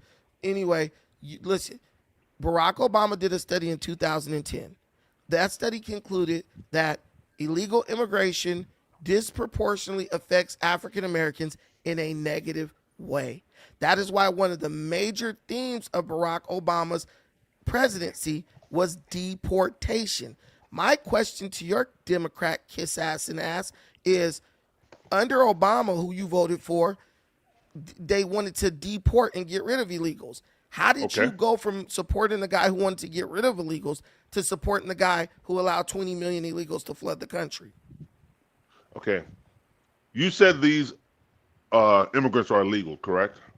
They're 100% illegal. So how did he allow them to do something? Do you allow people to do illegal things, or do they just do it? He encouraged them to surge the border. So Joe Biden came on TV and said, "Surge the border." Yeah, yes, he did. He did it at the debate. Am I wrong? Yes, you I are could wrong. pull the clip up for you. He said, "Surge the border." I could pull the clip up for you. He said, "Illegal immigrants, come on and surge the border." I could pull the clip up for you. Sir, if someone, You asking if me, something, I'm telling you I could pull the clip up for you. you do realize that the border. Pull the clip. All right, pull the clip up. Fuck it. Pull the clip up because you're full of shit. So pull the clip up. I'm not full of nothing.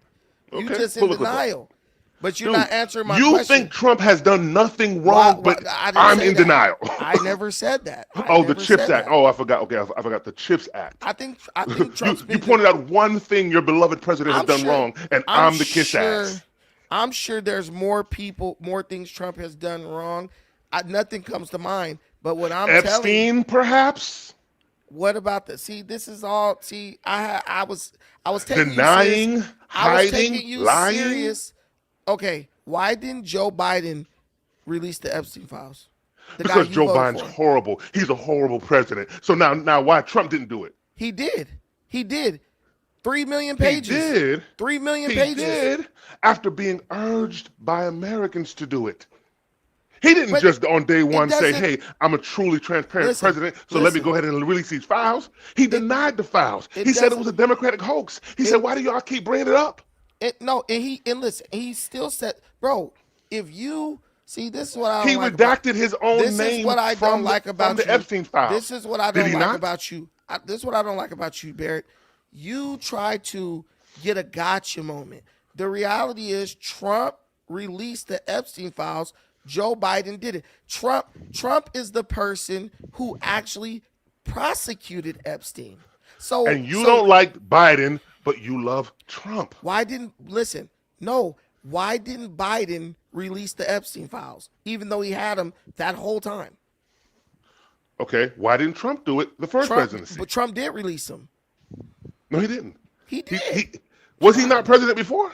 I don't even think they had the Epstein files at the first Epstein's been going on since 2008. He was Trump first was- prosecuted in 2008. But what I'm trying to tell you is Trump, during his first presidency, was prosecuting Epstein. He's the one who put Epstein in jail. Trump did not All put right, Epstein man. in jail. I would, in fact, make sure that we immediately surge to the border. All those people are seeking asylum. They deserve to be heard. That's who we are. We're a nation that says if you want to flee and you're fleeing oppression, you should come. I would, in fact, make sure that we immediately Seeking surge asylum. to the border. Yes, but here's the part where you go wrong. He said seeking asylum, but he didn't vet everyone coming across the border to make sure they were seeking asylum. So a lot of people who were from different countries that weren't even seeking asylum just came across the border. And what made it worse was when states pointed that out to Biden, and they, like Texas, they were telling Biden, yo, these ain't all asylum seekers, so we want to help with getting people out of here who are illegal, who aren't asylum seekers. Biden sued the state of Texas. He sued them for trying to prevent illegal immigrants from coming into the country. So if you didn't want them in there, But you see how you're being intellectually dishonest? I'm not. Listen, You're saying that Biden said for illegal you're immigrants to not come letting across, me he said finish my asylum point. seekers. You're not letting me finish my point. Every person who was interviewed coming across the border, both illegal and asylum seekers, they said, we came because Joe Biden told us to. Joe Biden sent a message out that, look at this right here. I'm going to show you this. And this is my point. What reinforces my point, that proves that Biden wanted to keep illegal immigrants, let them in. Biden sues Texas over controversial immigration law. Biden administration sues Texas governor over Rio Grande buoy barrier that's meant to stop immigrants. Biden administration can remove Texas razor wire barrier at the border. Listen to what I'm telling you.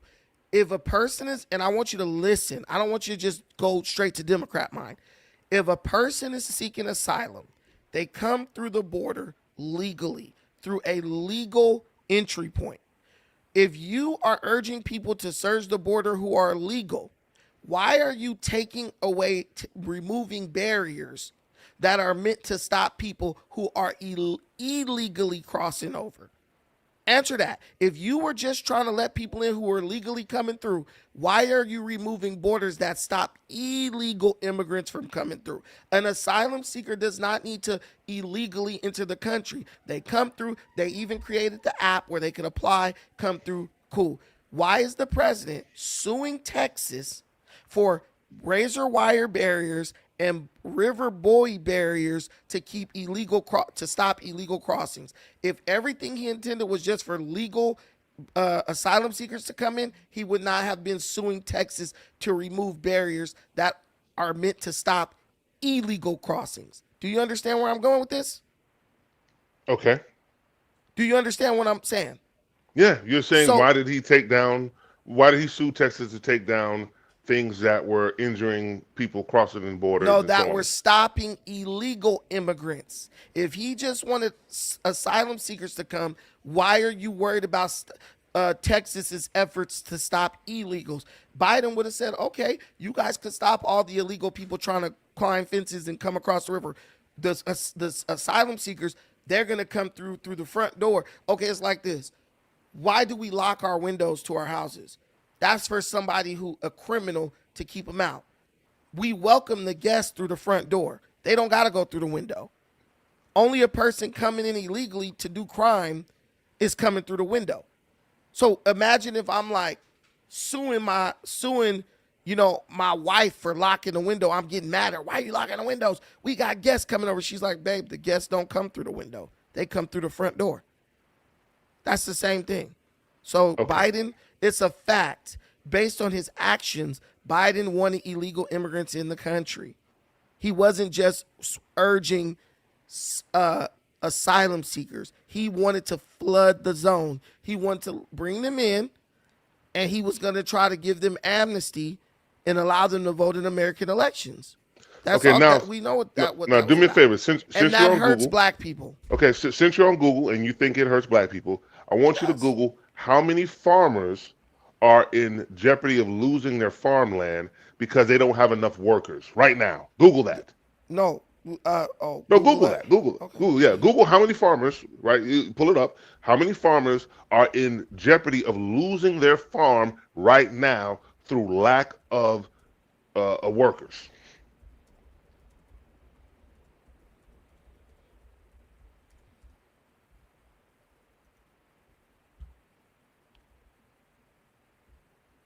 $15,000 U.S. farms ceased operation in 2025.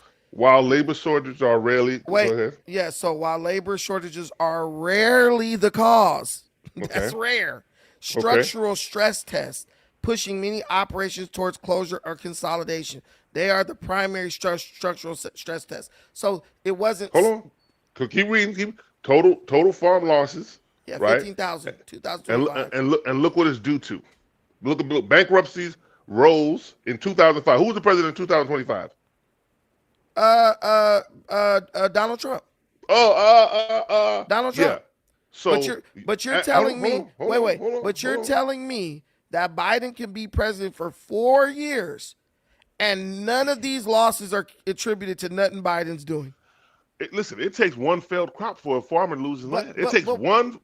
It don't take years for farmers to lose their land. What I'm telling you is your argument makes no sense. We let 20 million illegal immigrants into the country. You say they only come to do farm work. So there should be an abundance of farm workers since 20 million got in. Trump at this point has only deported wait a minute. But guess why they're not showing up to work? Stop saying but. I want you to just answer the question. Trump started deporting in 2025. That means these farmers had 4 years under Biden with no deportations to get their farms in order. If they couldn't get their farms in order with all the illegal immigrants that came in under Biden for 4 years, those farms were doomed to fail anyway, because 1 year of 500,000 deportations, and mind you, That was just 1 year. That did not destroy no farm that's been running with illegal labor for 4 years, bro. That's not how that works. But the immigrants are not showing up to work because they're afraid of ICE. Just for 1 year, but what about the 4 years prior to that? It only takes 1 year to lose your farm, No, it Brandon. does That's how not. farming works. No, it does not. It does not take 1 year to lose your farm, bro. You're wrong. Farmers have bad years all the time. What are you talking about? There's farmers that can have 3, 4, 5, 6 bad years, and their farm still makes good on it. What farmer? See, you know nothing about farm. What farmer can have 5 years of bad years and not lose his farm? There's farms that have multiple years because they could take out loans. They could rent out land. There's all types of stuff farmers do, bro. Trust me, I know about this stuff.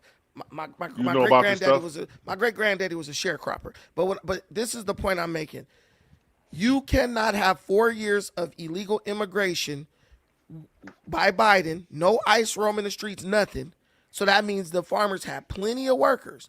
Then 1 year of deportations, then say, the failures are on Trump. No, bro.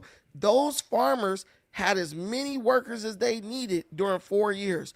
You're telling me that workers aren't going to show up to work because deportations? Bro, trust me, if they're here legally and they're trying to get to that bread, they're going to show up to work. They're not showing up. These are farmers saying that their workers aren't showing up. I'm not making it up.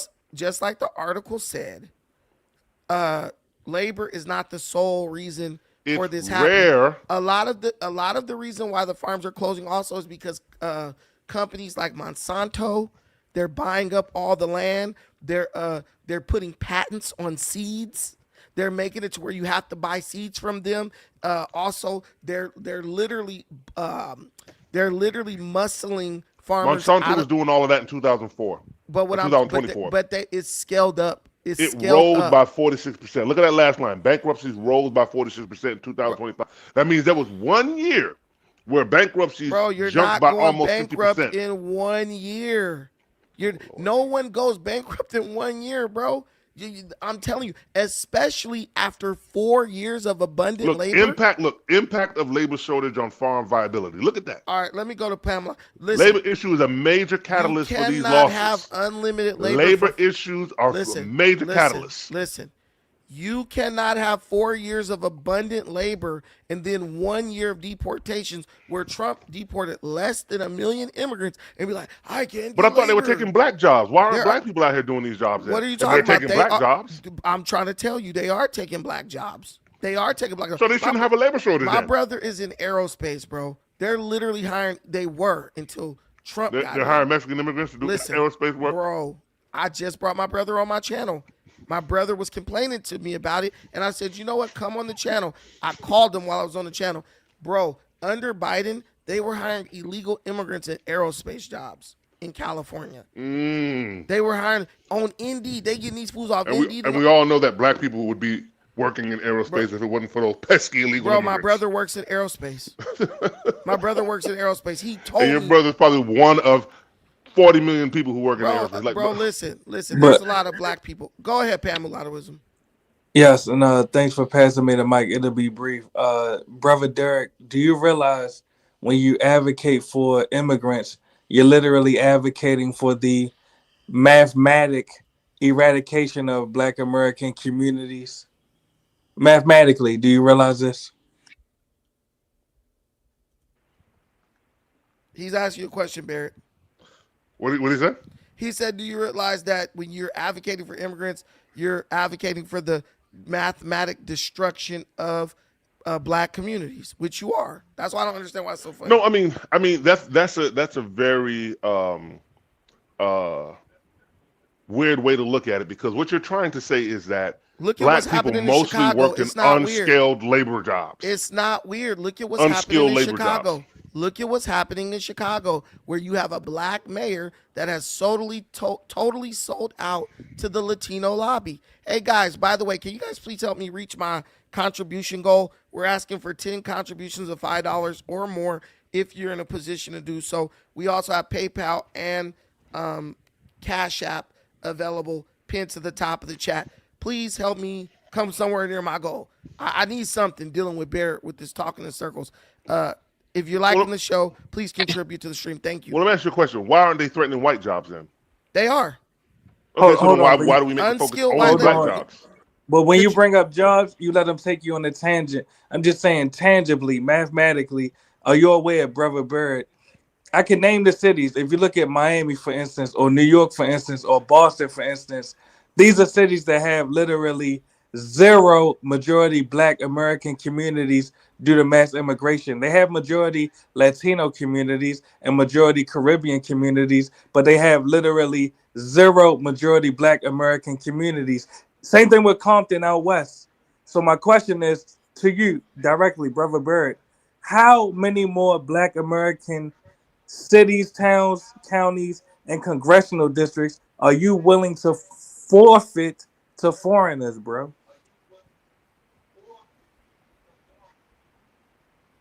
Yeah, but I don't understand. Why do you believe that foreigners are a direct threat to black people? We don't specifically? believe it. We know it. Bro, your own President Obama did the study that proved it. 2010. Okay. First of all, LA County right now is 6% black. Exactly. Okay. LA had never had a large black population. Yes, it did. In back in the 80s, 80% of skilled labor jobs were occupied by black people. And it went to Hispanics. But LA has never had Hold on, a large black population. But Barrett, hold on. I'm asking, of the communities that we still have that are majority Black American, how many more are you willing to forfeit to foreigners? Simple question, brother. He don't want to answer the question, bro. No, I'll answer the question. Barrett, this is my question. I don't believe immigrants are a direct threat to black Whether Americans. you want to believe it or not, we have the internet now. You reference the internet when you make your claims. You can go on the internet. Black people in major cities all over America complaining about being displaced and replaced by illegal immigrants. They're shutting down black schools in Chicago to turn them into homeless shelters for illegals specifically, bro. Bro, this is happening, Barrett. Denying it or I don't believe it. This ain't church, bro. This is happening. So why aren't white people being affected by it? Because white people have a larger population than black people, and white people also hire other white folks. Okay, so then they own the means of production. Okay, so then the problem isn't illegal immigrants. The problem is that we are too vulnerable to changing tides that makes us a vulnerable population of people. It's not about illegal immigration. Bro, someone who's illegal to your country should not be allowed to compete with you for a job. Just like you can't go to their country and compete with them for a job. That's capitalism. Dude, no, listen to what I'm no, it's not. Even though you have capitalism still has to submit to international laws. You cannot legally work in America if you're not a citizen. That is the law. You have to black people are being displaced because laws are being broken. Donald Trump is trying to enforce the laws that are being broken, and you hate him for it. And this is my thing. You don't even benefit from the breaking of the law. Illegal immigrants come here does not benefit you in any way, Barrett, but you cheerlead for it, even though it hurts your people. I don't cheerlead. Listen, you have made the do. Democratic. This is a straw man argument. You have made the Democratic Party. Party. You just been up here defending illegals for the past 30 minutes. No, you have made the Democratic Party all about illegal immigration, right? No, the Democrat Party has made the Democrat Party all about illegal immigration. And I say the Republican Party is all about protecting pedophiles. And that's fine. But Democrats protected the same pedophiles. So if anyone's guilty, both are guilty of the Epstein stuff. So just shut up. Then both parties are guilty of illegal immigration. No, they're not, because the Ronald Reagan told Cubans to come to America. But was he not a Republican? But Donald Trump. Those same Cubans my man was arguing about in Miami came here because of a Republican president. Donald Trump is not Ronald Reagan. Hold on. Bro, my man was just talking about Miami being inundated with non-black Americans. That was because of Ronald Reagan when Joe Biden let 20 million illegal immigrants come in this country. So both parties are guilty of the same thing. No, bro, because Ronald Reagan, even when telling Cubans to come to America, he was not saying 20 million. There's probably not even 20 million Cubans total. But you know how many? How many came? 100,000 of them. 100,000. That's way smaller. And they all came to Miami. One place. That's way smaller. One place. That's way smaller than 20 million. Yeah, but that's 20 million people dispersed It's across not even America. comparable. It's not even 100,000 comparable, in a bro. small city like Look, man, Miami. it's the argument is dead, bro. 100,000 don't even compare to 20 million. Brother, I don't understand. If I Detroit don't was the understand how strongest, you're trying to Detroit was the compare strongest black middle 100,000. class in America, right? Detroit had the most thriving black middle class. Okay, And the and? Ford Motor Company And the moved their Cubans came operations. there. No, the Ford Motor Company moved their operations to Mexico, right? And basically Okay. turned Detroit into a shithole, right? So who was more Ford, I affected? think GM is mostly made in Detroit. Ford and GM, right? Okay. Yes. So they both moved their operations You're to moving the Mexico. goalposts. We're talking about immigration. Now because- you're talking about the exporting of Because jobs. now I'm talking about capitalism. You keep moving. People We're can not, people listen, can come in to take we jobs don't and believe jobs in can go out. socialism. Socialism doesn't work, so you can say whatever you want. No, I'm a capitalist. I'm talking about capitalism. So why are you talking about capitalism? Why are you listen? Capitalism allows them to leave the country. Capitalism and start their allows business. for But the competing. law of the land Competition. says. But the law of the land says. GM could make more money in Mexico. They moved to Mexico. The law of the land said that's fine. The law of the land says you cannot work in America if you are not a legal American citizen. You can't. So you're advocating, you're saying that these people breaking the law is not affecting us. I'm saying, yes, it is. I'm giving you proof, and you're still in denial. Hold on. Shout out to my brother Sucker Season LA. I don't like how Donald Trump not going hard enough. I agree. That's true. I agree with you. He should be deporting even more, but they trying to block him. Thank you to Sucker Season LA for the $4.99. Sucker Season LA got us started with the $5 holler. We're doing a $5 challenge right now. Please contribute $5 or more to the stream. Help us reach our goal of 10 contributions. It's the end of the month. I know those wallets is a little thin, but if you love this show and you love my perspective, please bless us with your voluntary contribution. Thank you in advance, y'all. Barrett, you giving your final thought, and then Pam Mulattoism, you give your final thought, and then we're gonna let Barrett in the show with his final thought for being such a good guest. Go ahead, Pam Mulattoism. Yes, are you able to hear me? Mm-hmm. Yes, and I appreciate you passing the mic to me to make my final thought very quickly. And I was muted up because I didn't want Brother Barrett to accuse me of cutting him off. But are you able to just very quickly search on Chat GPT? Are you able to ask Chat GPT to list cities and communities that used to be majority Black American, but are now majority Latino / immigrants? Just for the listeners and for Brother Barrett, so there is no plausible deniability of the ethnic displacement.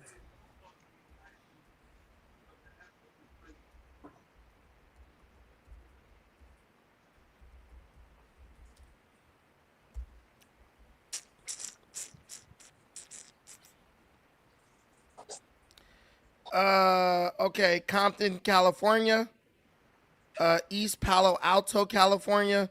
Linwood, California. Chelsea, Massachusetts. Inglewood, California. And that's not even all of them. No, that's so not all of them. I'm not reading this whole long ass list though. Exactly, and that's why I asked. But they're all in Brother California. Barrett, No, and I there's say one this in in close. Massachusetts. No, it's some in Florida, it's some in Maryland, it's some in New York. He didn't read the whole list, but the point is, you have to ask yourself, and really, this shows that Black American Democrats lack the instinct of self-preservation because they don't care if every majority Black American community becomes majority immigrants. They don't have that instinct. Look, San Bernardino, California, Cicero and Berwyn, Illinois, South Side and West Side neighborhoods of Chicago, Durham, North Carolina, Miami Gardens, Florida. You guys want me to keep reading this shit? Because it's a lot.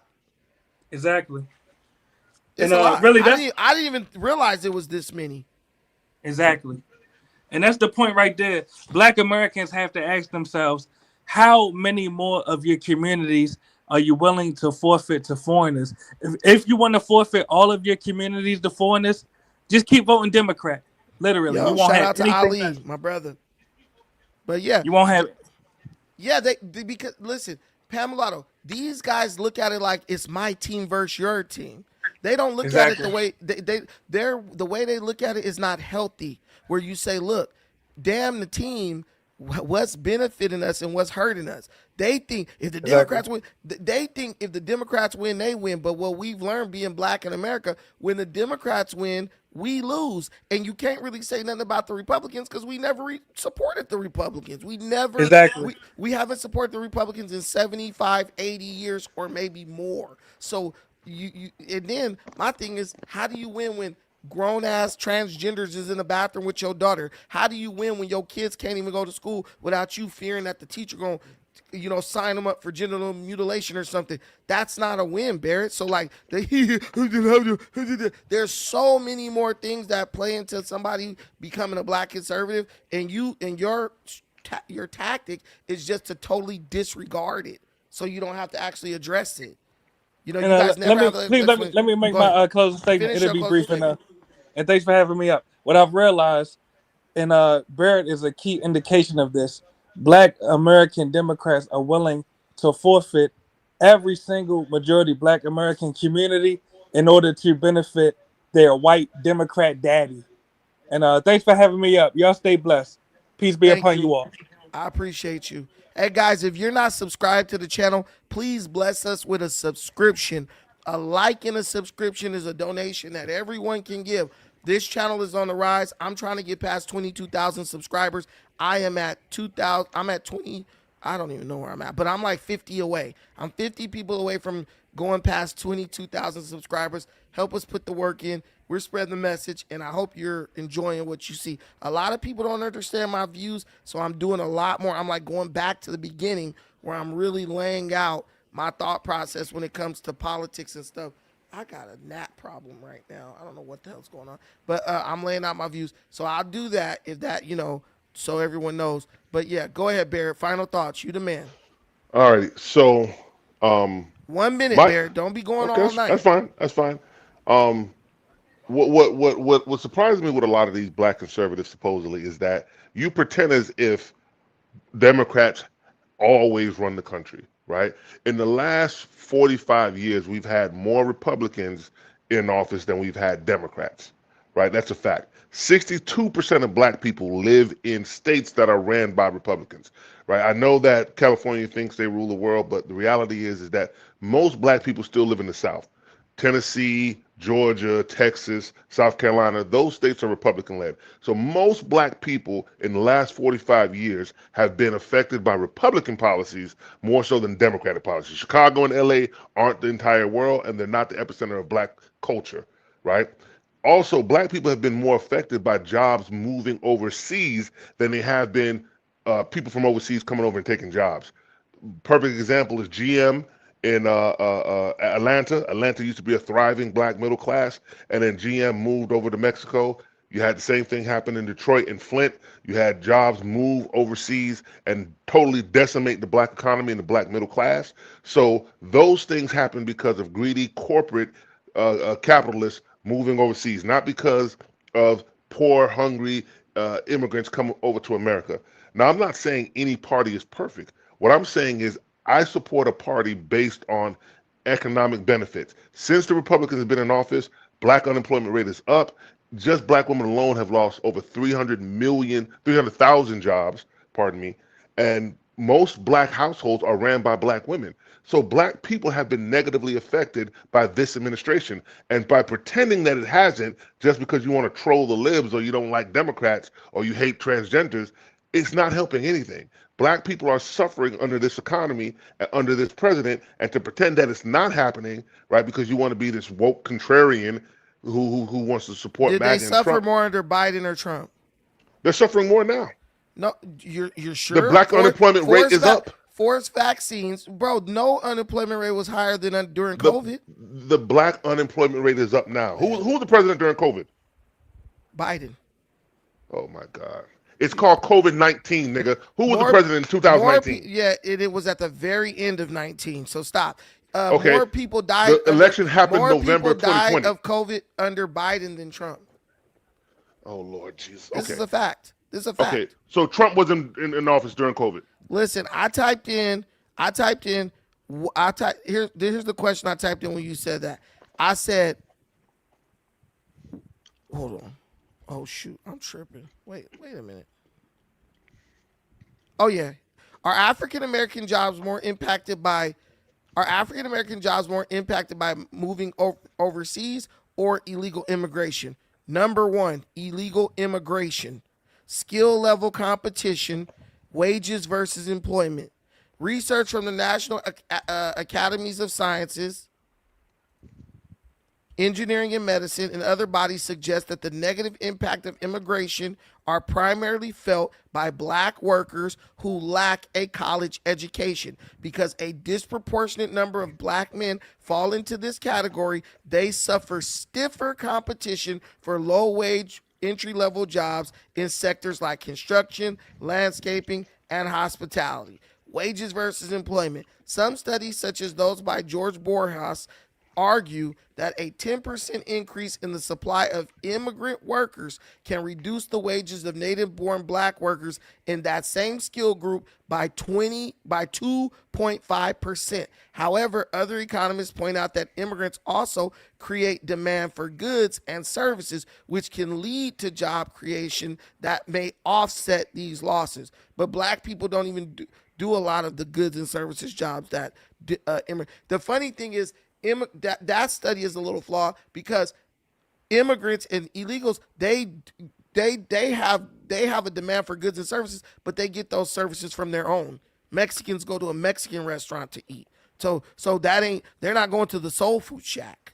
They maybe now, but traditionally they don't do that, so it doesn't help us in any way as far as jobs. They go to work all day and then go eat at the burrito stand where a Mexican is running it. So it's a very defeatist attitude to say that instead of educating ourselves, right, that we should just be concerned about these bottom breeder jobs that are at the bottom of the barrel. You cannot solve a problem unless you admit you have a problem. There's nothing about construction that is a bottom breeder job. Construction workers get paid good money. Listen, yeah, but you shouldn't be in it for 4 or 5 generations, though. What are you talking about? Construction. Now, I would say you should move from just a worker to an owner, but exactly. Listen, bro, my homeboy, Will, he is literally a union carpenter. The guy makes great money, put all his kids through college, all that. He got a hip replacement surgery. He's still working as a journeyman carpenter. He's like, but look what you just said. He put all his kids through college. Yes, but listen, that means he's advancing. His generations are advancing. He didn't put all his kids through trade school so they can come work alongside of him. But if your son said, Dad, I want to be a carpenter. I want to be, I want to go, lay sheet metal or whatever. You wouldn't be like, son, now these are very high paying jobs. So is being a lawyer and engineer. Bro, I would say skilled construction workers make more than a lot of lawyers and engineers. You can say that, but it's not true, though. No, it's the truth. I know lawyers who ain't making shit, bro. Okay. I know lawyers construction workers who ain't making shit. Yeah, but guess what? They can go to a place where there's an abundance of jobs. See, what you want is black people to be a permanent underclass. No, I don't. And illegal immigrants threaten that. Like, you think that we should permanently be the Negro at the bottom. Bro, what I want is for traditional jobs to be available for the people who need them traditionally. I want the high school kids to be able to go work at McDonald's, not Juan and Tina, 40, 50 damn years old on the McDonald's job for 16 years. That's not a job that's meant for that. Does your daughter work at McDonald's? No, my job doesn't work. My daughter. Why not? My daughter can't get a job right now because I won't let her. Okay, exactly, because she doesn't need to, right? No, she does. She wants a job, but I want her to focus on volleyball so she can get a scholarship. So because you earn enough money so that your daughter doesn't need to go out. But and what work about a job, the black right? kid who doesn't? What about the black guy? Hold on. What about the black family? Which this is many because a lot of us is raised by single mothers. What about the black families that can't afford to say, "Hey, you don't need to get a job"? There's more of them than there are ones who could say, no, you don't need to get a job. So the problem we have is not illegal immigration. The problem we have is that there's more of them. Competition. Right? After 200 years in this country, we still have people white people aren't worrying about it. So why are we worrying about it? White people are worried about it. What are you talking about? Donald Trump is white. But white people base aren't. is But white. white people aren't saying that immigrants are taking They white jobs. they are 70 million white But they're folks not is worried saying about it. they're not saying that immigrants Yes, are taking they white jobs. They're yes saying they immigrants are. are going to come rape me, but they're not saying that immigrants are going to come Barrett, take they jobs. are the number one group saying that immigrants are going to take their job. When the immigrants took over that Tyson chicken plant, the majority of those people who lost them jobs was white. Earlier in this conversation, I asked you why you worried about black jobs, taking black jobs, and you said because we're more vulnerable. We're the most vulnerable. We right? are. We are. All right. Blacks, Why are we the most blacks, vulnerable? Listen, blacks are as listen. When poor whites are vulnerable, there's always the black portion that is also vulnerable because poor blacks and poor whites occupy the same spaces. So All right, so just say immigrants are taking jobs. But why do you specify black jobs? Why they do you, are taking black why jobs. They're taking white and black jobs. What are you talking Okay, about, bro? but you and the gentleman who was just up here were specifying specifically Because they're a those are the threat jobs to black people. because those are the they're jobs. displacing black people. Because we're black. Okay. Because we're black. That's our community. All right. You sound stupid. All right, man. Listen. This guy's dumb, bro. Okay, I'll be You dumb. the main black dude. You calling me a coon and everything. Now I never called you a coon. Shut up, Barrett. You didn't call me a coon more. I've never called you a coon. I started thinking my name was coon as much as you called me coon before. I've never called you a coon. You bro. lying, Barrett. I have never called you Barrett, a coon. stop lying. Bro, I agree with most of what you say. You used to get up here and curse me out, dude. No, bro, that's a figment of your imagination. I agree with most of what you say. Unless I'm confusing you with someone else. When it doesn't have to do with politics, right? Because the reality is that you're just a MAGA Trump lover. You're not even a Republican. It has nothing to do with Trump. It's Hold something on. that if there was a Democrat, did you vote for a Republican? Listen, Did you vote for McCain? Did you vote for McCain? One of the things no, I voted for Obama. And Okay. one of the things I love about Obama was his immigration policy. I don't like his whole LGBTQ stuff, but I loved, even to this day, I say, I got to give Obama So the first props. time you voted Republican, you voted for Trump. Can you stop interrupting me? The first time I ever voted was for Barack Obama. Wait, 2003. First time I voted ever was for Barack Obama. I voted for Barack Obama. Congratulations. And I loved his immigration policy. But then he started coming with the fruity shit, and I was like, ugh. What So the what next gay law did Obama pass? Hold on real quick. The next time I voted for Ron Paul. Then when 2016 came, it was between Trump and Hillary. I hated Hillary because I was mad at Hillary over the Gaddafi stuff. So I was like, man, listen, I'll tell you my story. But Gaddafi sponsored terrorism. Can you please stop interrupting me? Please. But Gaddafi supported terrorism. If you would let me explain what I was saying, would you let me explain? So Go ahead, I was sir. mad at Hillary about the Gaddafi stuff, and I wasn't mad at her because Gaddafi supported terrorism, because when she killed him, it destabilized the region, and it led to reopening of black slave markets in Libya. So I was kind of like, fuck Hillary on that one, because she was joking. But in my mind, I was like, well, if you kill the leader and you know it creates slave markets, why don't you go in there and clear up them slave markets and, support a leader who's not for that? She didn't do anything. She killed him, and she just was like, whatever, okay? So I knew I wasn't voting for her. Start listening to Trump. Come on, Terry Williams. Stop. Let me just get this guy out here real quick. Why? They don't got nothing to... Anyway, but if you can criticize me all you want to. The emoji, the coon emojis, we ain't doing that, bro. Nobody in the comment needs their mental health affected by stupidity. But anyway, so I was like, I'm not voting for Hillary. So I started listening to Trump. I like Trump's message. Trump's message was good in 2016. I really liked it. And I thought, I'm going to support him. I really like when he was cooking Jeb Bush, because I really didn't like Jeb Bush. I didn't like Jeb Bush at all. I really didn't like George Bush because of the Katrina shit. And then, Jeb Bush, I feel like they had stole the election with the Florida thing. I wasn't sure, but I had this funny feeling that they had did some funny shit in Florida to give George W. Bush Florida, right? And so I never supported Jeb Bush. And if he was like the front runner against Trump for the Republican nomination. But Trump took over, beat him. And so I said, okay, I like Trump. I fuck with Trump. And in my mind, black people love Trump. I was like, we fuck with Trump. I said, okay, we got a Republican that relates to us. Then all of a sudden, black people start saying we hate Trump and all that. And I was like, what? I was shocked because the same black people who love Trump all of a sudden hate Trump. So like many people say, it wasn't me who moved. It was the Democrat Party that went more extremist left. And they're very extreme. Everyone is saying the same thing, Barrett. Anybody who's voting Democrat for 20 years, if they're still voting Democrat, they've accepted a lot of things that ordinarily or traditionally they would be against. And I believe one of those people is you.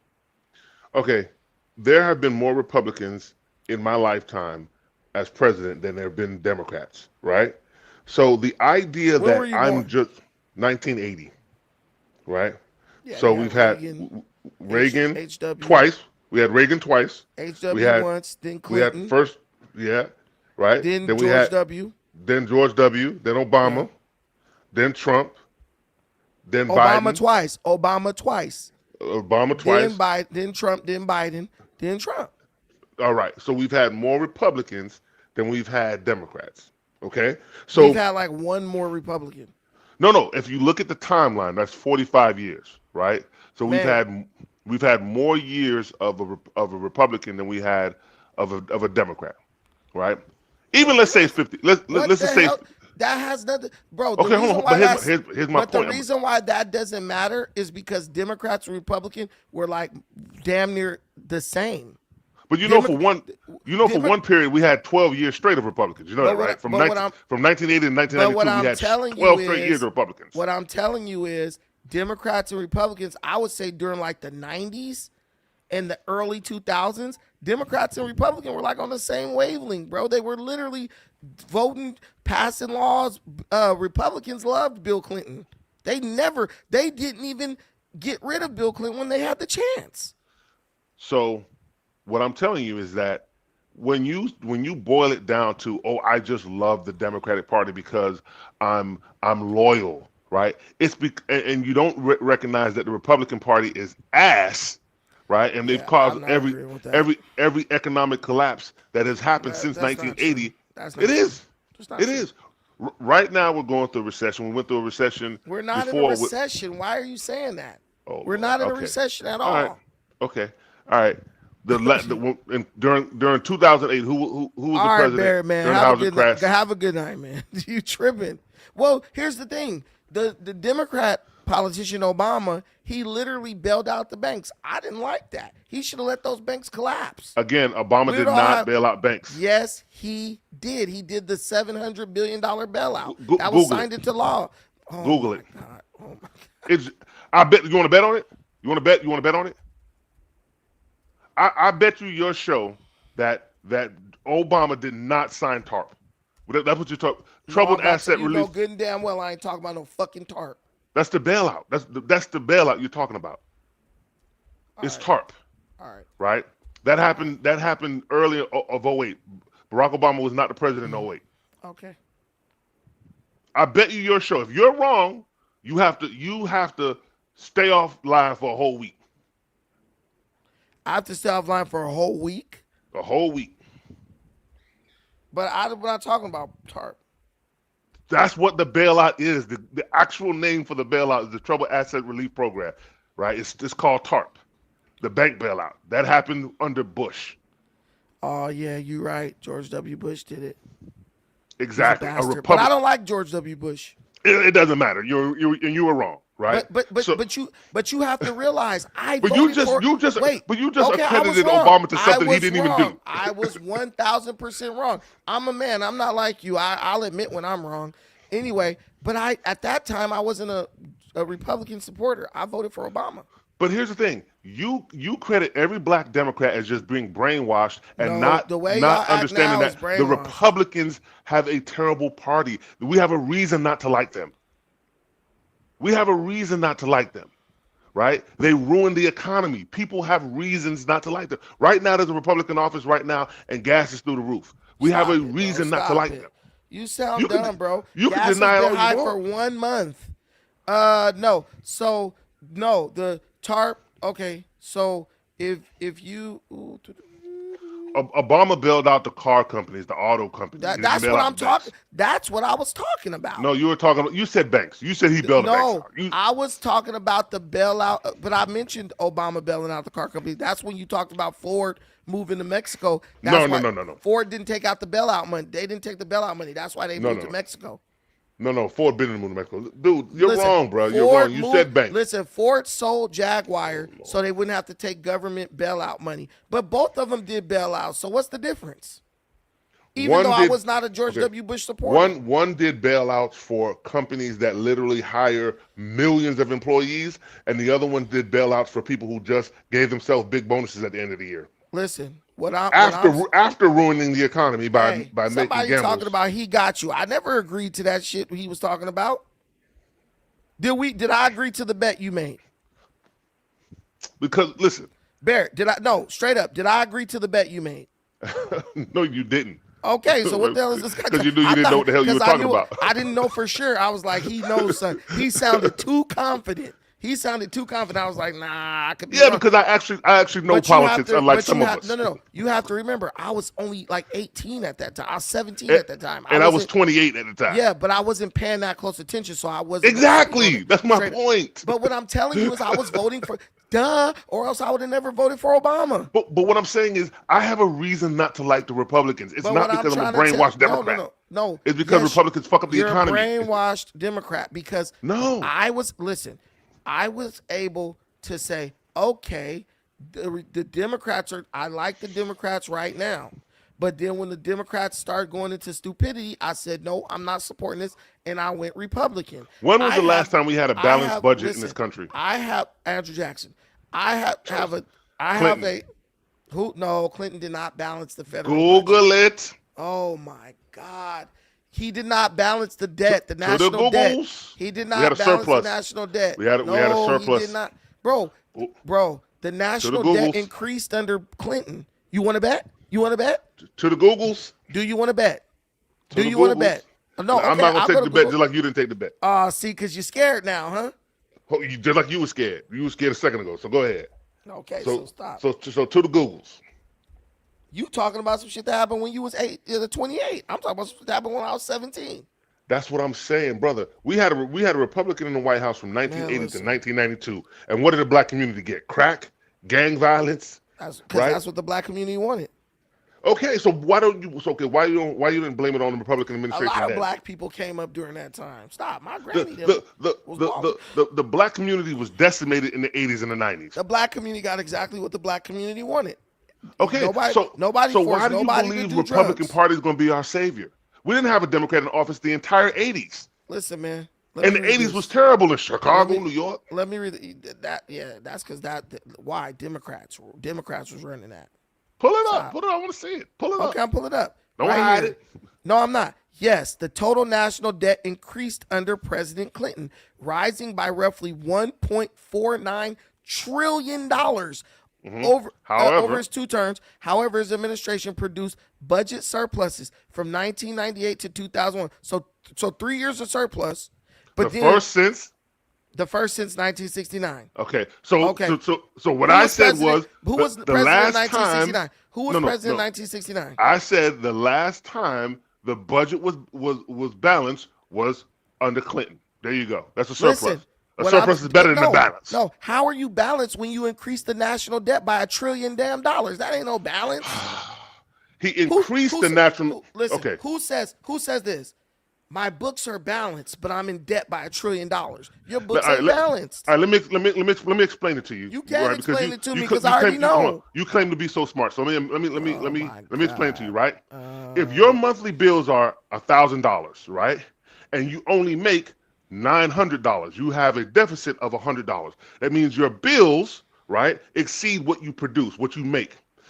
But if your bills go up by $2,000 and you make $2,500, you increased your bills, but you now have a surplus, right? A surplus is better than a balance. Bro. So you can increase your debt while still making more money. We had a surplus. But the debt, the national debt is what presidents are judged by.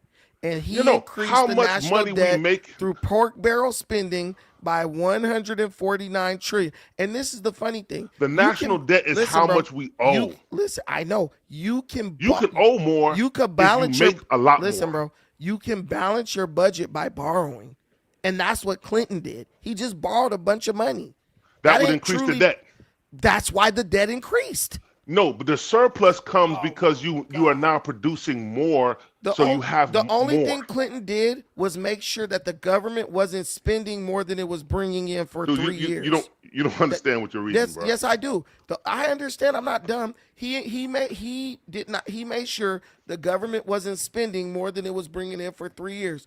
Bro was in office for 8 years. He only balanced it for 3.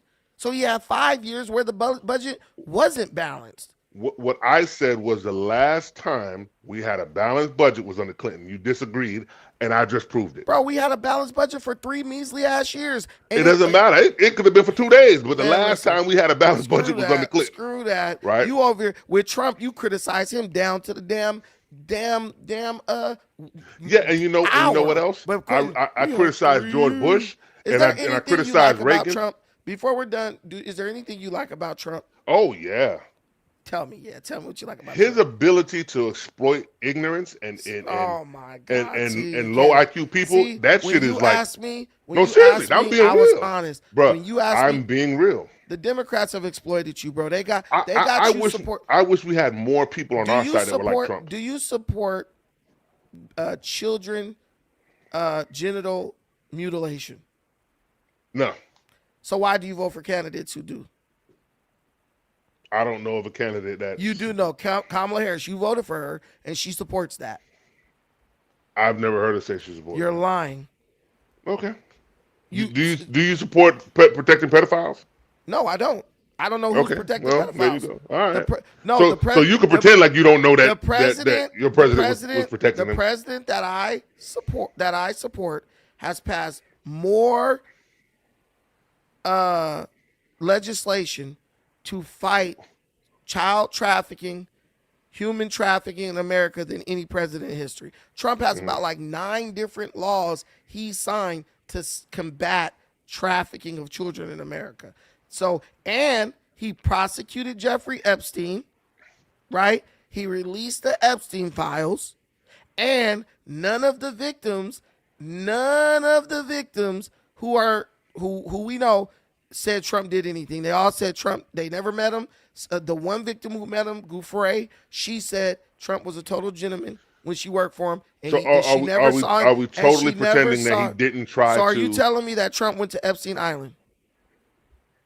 No, he didn't go to Epstein Island. Okay. But he went to his house in West Palm. Listen, what victim has identified Trump as the person who assaulted them? I forgot her name, but Trump was actually found liable. You're talking about how many times was Trump named? The crazy How many lady. times was Trump named said in Epstein? Listen. Wait, let's one at a time. He was found liable. Did Trump rape this chick? Was he found liable for rape? I don't know. I wasn't there. No, I'm saying, what was he found liable of? Sexual assault, I believe. Okay. Wasn't rape, and what did they base the liability on?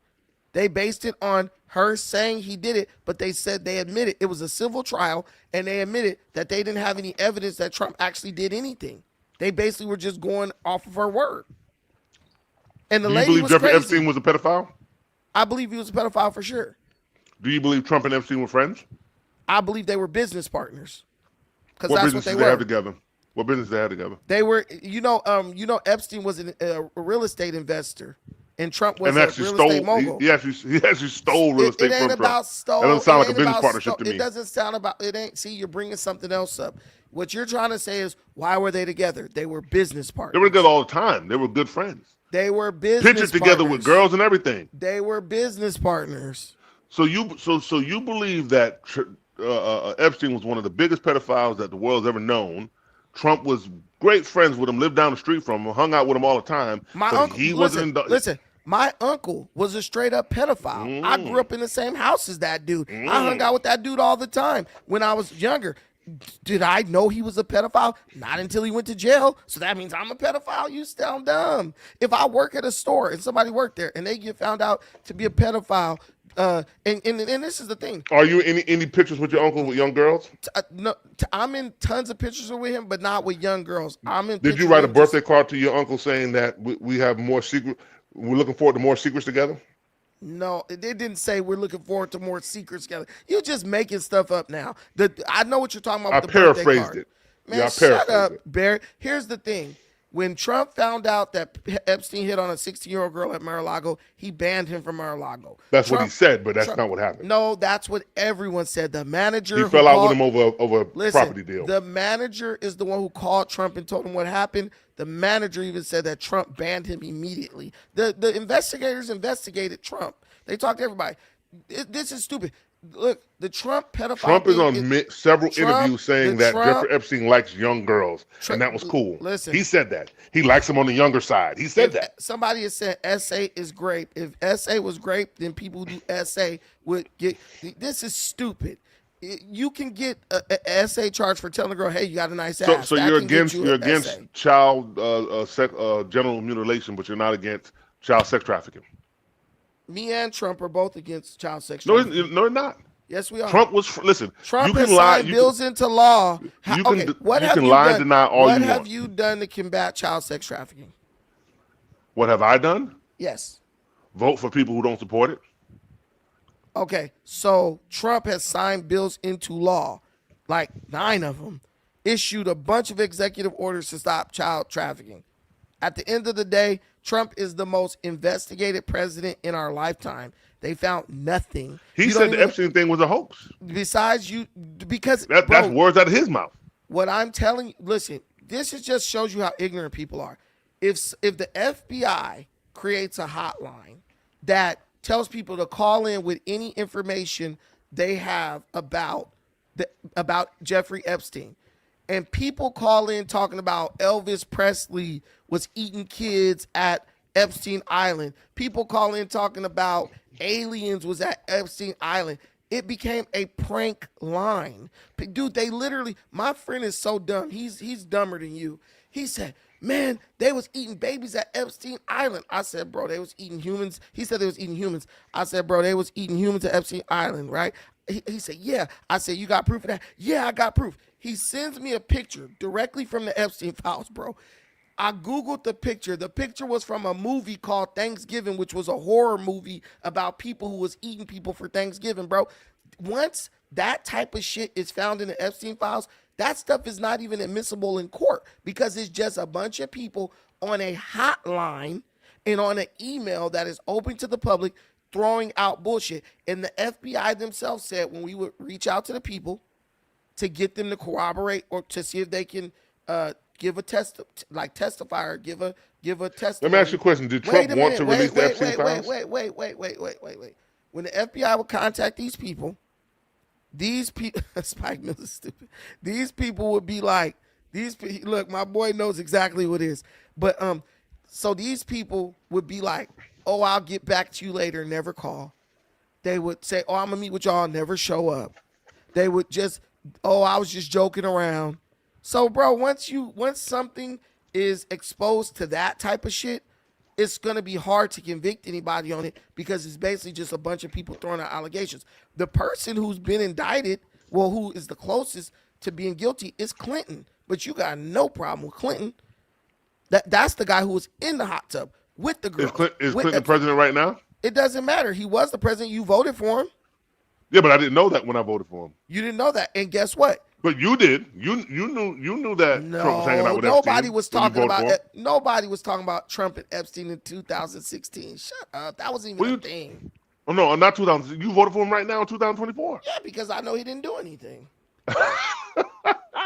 So you didn't know about the hanging out with Epstein, the pictures with young girls, and you didn't know about any of that. Even if you really think about it, bro, Trump ran on releasing the Epstein files. So even then, nobody was accusing Trump of doing anything with Epstein. That accusing Trump of doing stuff with Epstein is relatively new since Trump got elected. When Epstein got found guilty of child molestation, right?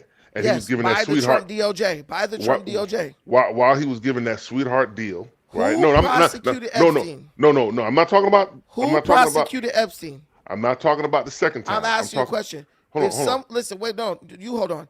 I'm asking the question first. In I'm 2008, listen. when he was first found guilty of child I'm rape, overruling right? your question. What I'm telling you is this. Trump prosecuted Epstein. Here's the common sense approach.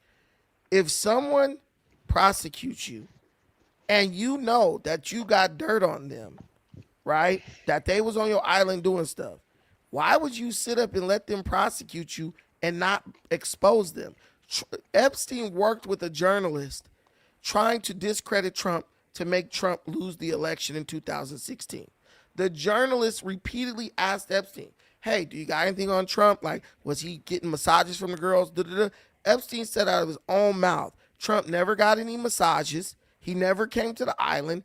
And he basically said he never did anything, bro. So if Epstein himself said Trump never did nothing, how is your black ass, who was not even there, gonna say, yeah, but he did do something? That's just being ignorant, bro. That alone, those statements and emails alone is enough to get Trump exonerated in any court case.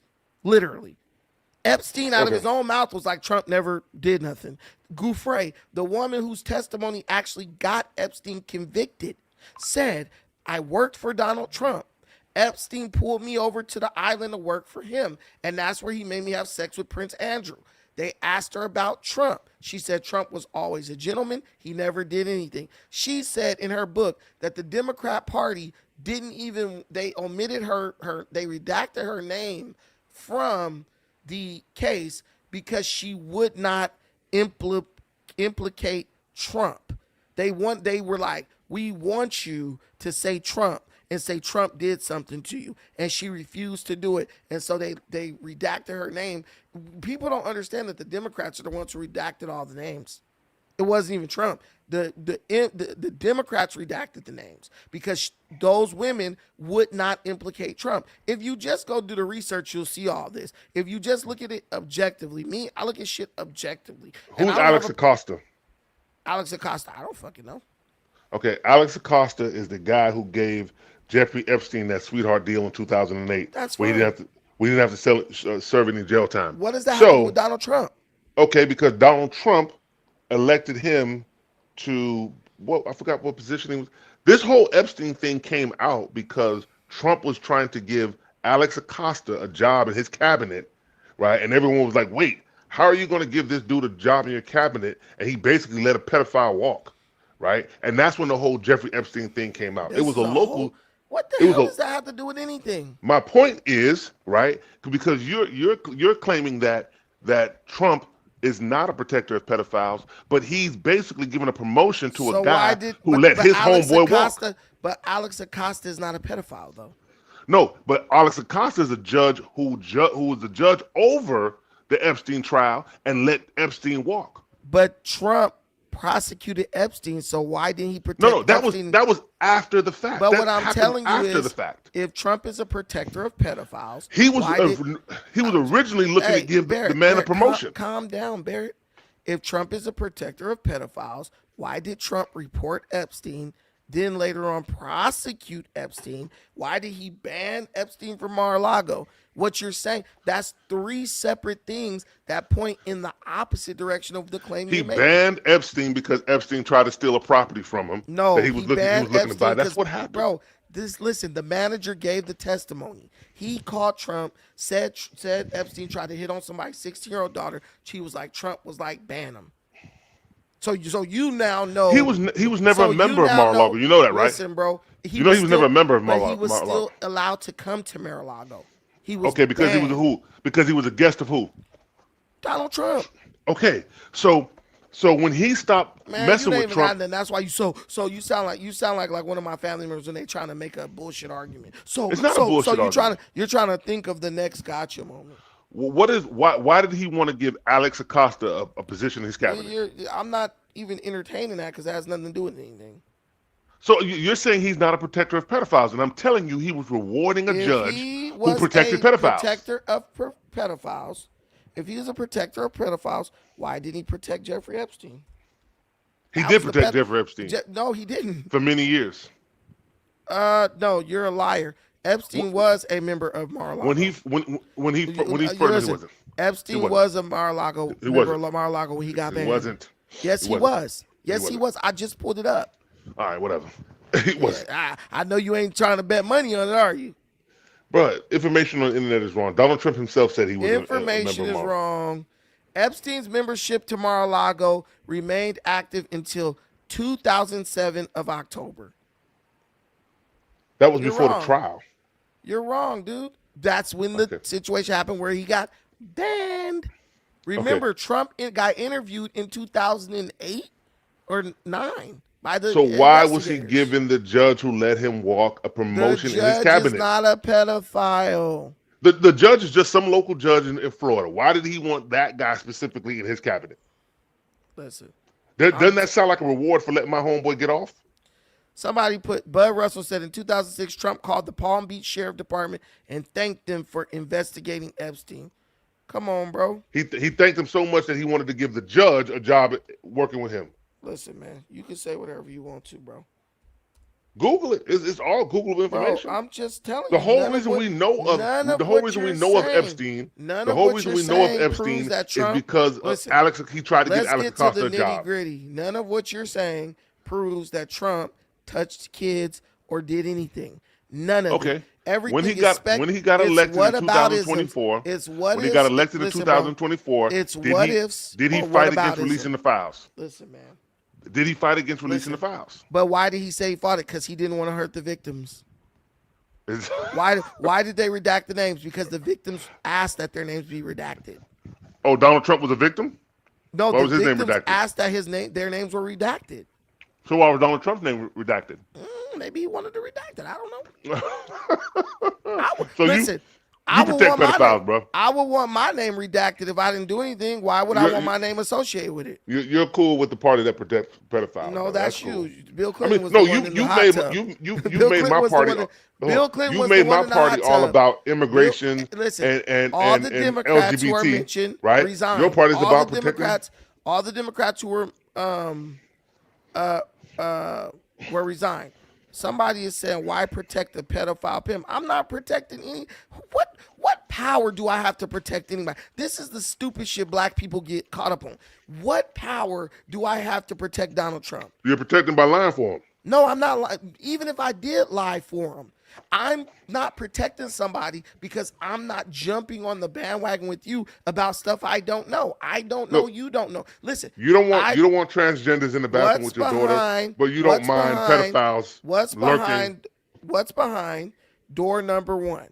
I don't know and you don't know. You could throw a bunch of speculation out there, but until you prove it, it's meaningless. Yeah, because it's easy to turn a blind eye to something. No, I'm not turning a blind eye to anything. When you're glazing, when you're over there glazing if they MAGA. come out with evidence that Trump was doing some pedophilia, then I will despise Trump and denounce him right on the spot. You don't have any proof. I doubt it. You have no. So you're admitting that. Okay, let me ask you a question. If they show Trump having sex with an underage girl, you know what your defense is going to be? Let me ask you. That girl looks grown to me. Listen, man. Look, if Trump. Here's the thing. I want to ask you a question and answer honestly. Do you have inarguable proof, irrefutable proof that Trump molested underage girls and raped women? No. Okay, that's where I'm at with it. We all. Do you have? This is the okay. And I don't have unrefutable proof that he didn't do that. Okay, but this is what being an adult is called. This will be an adult is called. We can use our common sense. You just admitted.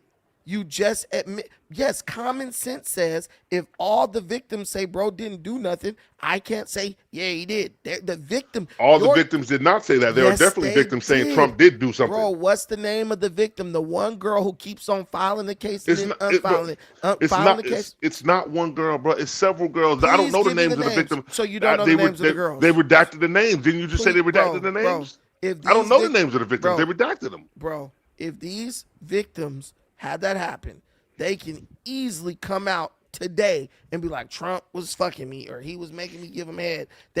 No one's stopping them. The one little white boy came out and was like, yeah, my dad went to the parties with Trump and he was making people do this and that. So what are you talking about?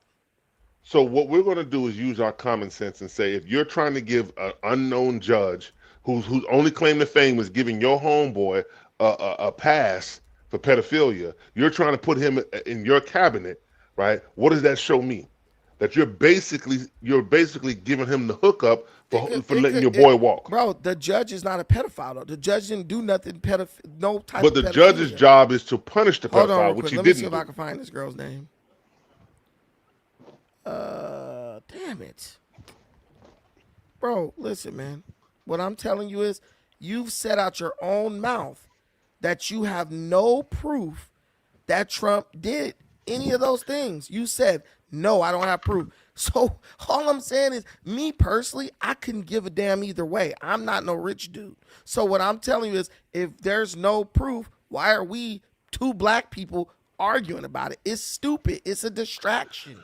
But when they present proof, then because we have common sense. we live right? in America. You are We have innocent common until sense. proven guilty. Trump's not on trial. I've been He's not on trial. Listen, you don't have to be on trial to be assumed innocent until proven guilty. That's just Listen. walking around. You are innocent until proven guilty. Listen, when it comes to me, he was guilty when the moment he started talking about it's a Democratic hoax and he didn't want to release the files. So listen. And he I'm tried looking to up the girl. So I'm looking up the girl.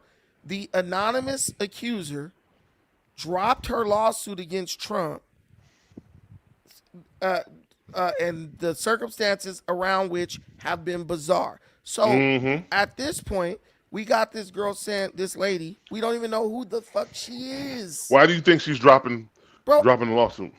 Maybe she doesn't even exist. I Maybe don't public know. pressure? Bro, Maybe she was bought off? It's a ghost. It is no. We don't know who the lady is. Okay. I could freaking do an anonymous freaking rape claim against you. How would you even know who it was if it's anonymous? All right. So what you're saying is that you believe that all these people who hung out with Epstein was getting down with his shenanigans, except his personal best friend. I don't know who's Jazzy, whatever. What false information did I disseminate? Stop yourself, girl. You tripping. Anyway, man, you said right here you didn't have proof that Trump did anything, and that's the only argument I'm making. We have no proof. He tried to hook the judge up with a sweet job. That doesn't mean anything. The judge could have donated $2 million to his campaign. Like, hey, hook me up with a position. People do shit like that all the time, bro. This is all speculation, and it's not even rooted in evidence. It's just, yeah, Trump. I hate that type of shit because I even had a friend. He got a movie named with his name. You know what I hate? Pedophilia. You don't hate pedophilia. If you hated pedophilia, you wouldn't vote Democrat. Stop it. Well, you obviously don't have a problem with it. I have a problem with anyone who abuses children. I love children. But you have to have definitive proof. You have to see the video first. Bro, just because I love children doesn't mean I can start throwing people in jail based on baseless accusations. I mean, we have accusers. Bro, you got his too proximity many people, to pedophiles. You have we too have many him people, trying to hook up the judge who let his homie walk. Listen, you have too many people weaponizing the justice system with false allegations. I literally I can't even talk about this like that, but I just dealt with a situation where we got this girl. She's 16 years old. She steals. She goes in stores, steals. She accused a security guard of raping her because he busted her for stealing at Ross. And this dude really was like getting in trouble. And then the girl admitted like, no, I made that up because I didn't want to go to jail for stealing. This is a problem. It's a problem where someone could just destroy somebody's life and get up and walk away with a baseless accusation. That's why I'm just like, give me proof. I had a personal friend who has a movie named after him, The Brian Banks Story. Girl freaking lied, said he raped her at high school, raped her in the auditorium. Bro did almost 10 years in prison just for that girl to be like, yeah, I made it up. But we're trying to get proof, and Trump was blocking it. Trump has been blocking the fact-finding mission. No, bro. The reason why we don't have the proof is because of Trump. Bro, do you know more people than just Trump has the fucking Epstein files? With the names unredacted. Democrat lawmakers have the Epstein files with the names unredacted. If they were so altruistic and caring, they'll say, fuck all that. I'll do the time. Trump raped this person on this day. Here goes the proof. Here goes the evidence, bro. They have nothing. Biden had the Epstein files unredacted. That dude was running against Trump Trump humiliated Joe Biden. Jill Biden, that spicy bitch, she freaking was she was a demon. You think she wouldn't have released that shit? You know she saw him? Bro, get out of here. Everyone hates Trump. It's all good, Brody. Everyone hates Trump, and the that's Democrats fine, will be the but party of the transgenders, and you'll be the party of the pedophiles. It's all right. Well, you can say whatever you want to, but what I know is Ain't nobody perfect. As much as the Democrats hate Trump, if there was any evidence in those files of Trump doing anything, there is evidence he's trying to block it, though. He's going out of his way to stop us from finding it. How can you block something that a bunch of people already have? He just redacted. He's redacted his name. Let me ask you a question. How can you block something? Dude, we had to move mountains to get that damn file released. If you should have got it released under Biden. Listen, if me and you are, we don't like each other, and I have evidence. Stop saying I don't like you. No, I'm saying if we didn't like each other, and I had evidence that you did some crazy shit, and they're like, oh, he's getting it redacted and he won't release it. I'm gonna be like, fuck you mean? I got it right here. This is what happened. There's more than just Trump in those files. There's Prince Andrew. There's Bill Clinton. Right. But what I'm telling you is, if all these Democrat politicians who you love are so great, Bill Gates is in there. We know Bill Gates is in there. He gave his wife a freaking STD. So yeah. So I'll agree that the Democrats didn't release it because they didn't want to smear the names of the people who were in it. But Trump did the same thing. Those are all big donors for the Democrat Party. Okay, but so how can you acknowledge that the Democrats were purposely trying to block the release of the files, but you don't acknowledge that Trump was doing the same thing? In the Epstein files? Because you can literally see that it's redacted. How do you know it says Trump under the damn the block? Because in the context of which the conversation. If you don't have the person's name, the context can't tell you it's this person. If it says blank blank was running for president in 2016, then we can that can say Joe Biden. That can say Joe Biden. Okay. All right. Did Joe Biden win presidency in 2016? He won in 2020. Okay. All right. So that's how you can do it. Use context clues. So listen, this is what I'm talking about. If the thing says blank blank was running for president in 2016 and he won, we all know that's Donald Trump, bro. That ain't no redact. That's not being redacted. That's telling you, because he won in 2016 literally tells you it's Donald Trump. So if that's the case, go down to Washington, bust through the gates and drag Trump's ass up out of there, or go down to Mar-a-Lago. Y'all niggas, y'all talk so man. If it came out that when Trump left office in 2020, bro, they could be like, he took files. Like, a Democrat raped this girl in this day, and if that person's president, Gavin Newsom, you guys would just act like you didn't even hear. Do you remember when Trump had files, confidential files at Mar-a-Lago, and the FBI had to go in there and get them? Dex, are you here? I'm sorry, I had somebody in the back and I didn't even see them. Dex, where are you? Yes, you could ask 2 quick questions. Man, I'm about to get the hell out of here. Dex, you got 3 minutes to come up here, and I'm about to be going because I gotta go pick up my cousin from the airport in a little bit. So you gotta go protect more pedophiles. I said pick my cousin up from the airport, bro. What the hell are you talking about? You guys are done with that pedophile word, and you're just saying that so you can get my video demonetized. Oh, that's a hot buzz. That's a buzzword. You know what it is. I don't do YouTube, brother. I don't know what the hell. Shut up, Bear. Then how's you up here? This man worked StreamYard effortlessly. I don't do YouTube, lying ass. But I don't have a YouTube page. You've been on YouTube since you were straight. Brother, I don't have a YouTube page, man. I don't know. Bro, stop eating what the microphone, bro. I've never in my life made $1 from the internet. Shut up, Barrett. Go ahead, Dex. What's the question?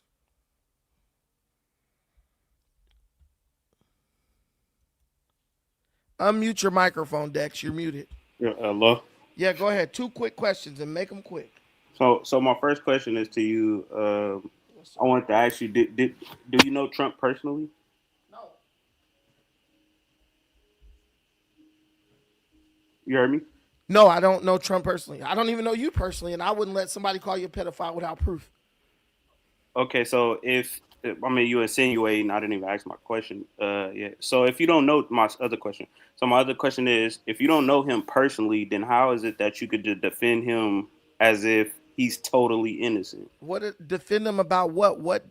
In what way can I defend this man? Okay, let me give you a clear visual of what I'm saying. What I'm saying is the media I and don't need a visual. I understand what you're saying. I speak English. You're saying I defend him, and I'm asking you, in what way am I defending him? you're blindly defending him. How am I defending him? Explain it. Okay, Nah, Trump never did that. I never said he never did anything. That would be defending him. Okay, and I'm giving you a hypothetical of what could happen when defending somebody that you don't know if they did it or if they did not do it. But I didn't. But I did not defend him. I said I don't know what I said. I can't cause. Listen, let me ask you a question. Mm-hmm. If you don't know if I did, okay. Say say somebody got shot on the corner, right, and they died, right? Mm-hmm. And somebody was like, Brandon killed that dude on the corner, and you wasn't there. Can you call me a murderer? No, I couldn't call you a murderer. Same exact thing. It's okay, the same exact thing. I'm agreeing. I'm agreeing with that point right there, right? But this is the thing. I sat up here and watched you literally defend him. That's the difference. Our community is in bad shape mentally. When you say he didn't do it, that's a defense. No, I never said he didn't do it. I never said he didn't do it. He said Trump is a pedophile. I said, how do you know that? He started bringing up all this. He said, a defense right there. That's not a defense. That means I don't know if he's a pedophile or not, just like you don't know if I'm a murderer or not.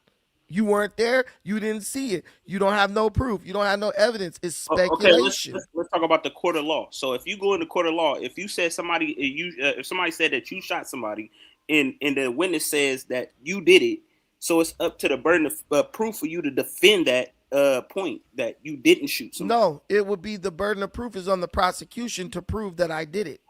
No, listen. You don't know what you're talking. Witness. Listen, let me. Dex, I mean this in the most respectful way. You don't know what the fuck you're talking about because in a court of law, you are innocent until proven guilty. Not when you black. Bro, now we're doing this shit. Look, I've been on trial before, bro. And you know what I had to do when I was on trial? Nothing. You know what I had to say? Nothing. You know why OJ didn't say shit during his trial? Because it was on the prosecution. Hold on. OJ has similar. OJ has similar footprints like Epstein. Listen, I'm not talking about the evidence. I'm talking about the reason why OJ didn't have to say anything because the burden of proof was on the damn prosecution. That's why when OJ put on the gloves and Reverend Jesse Jackson, no, I'm just kidding.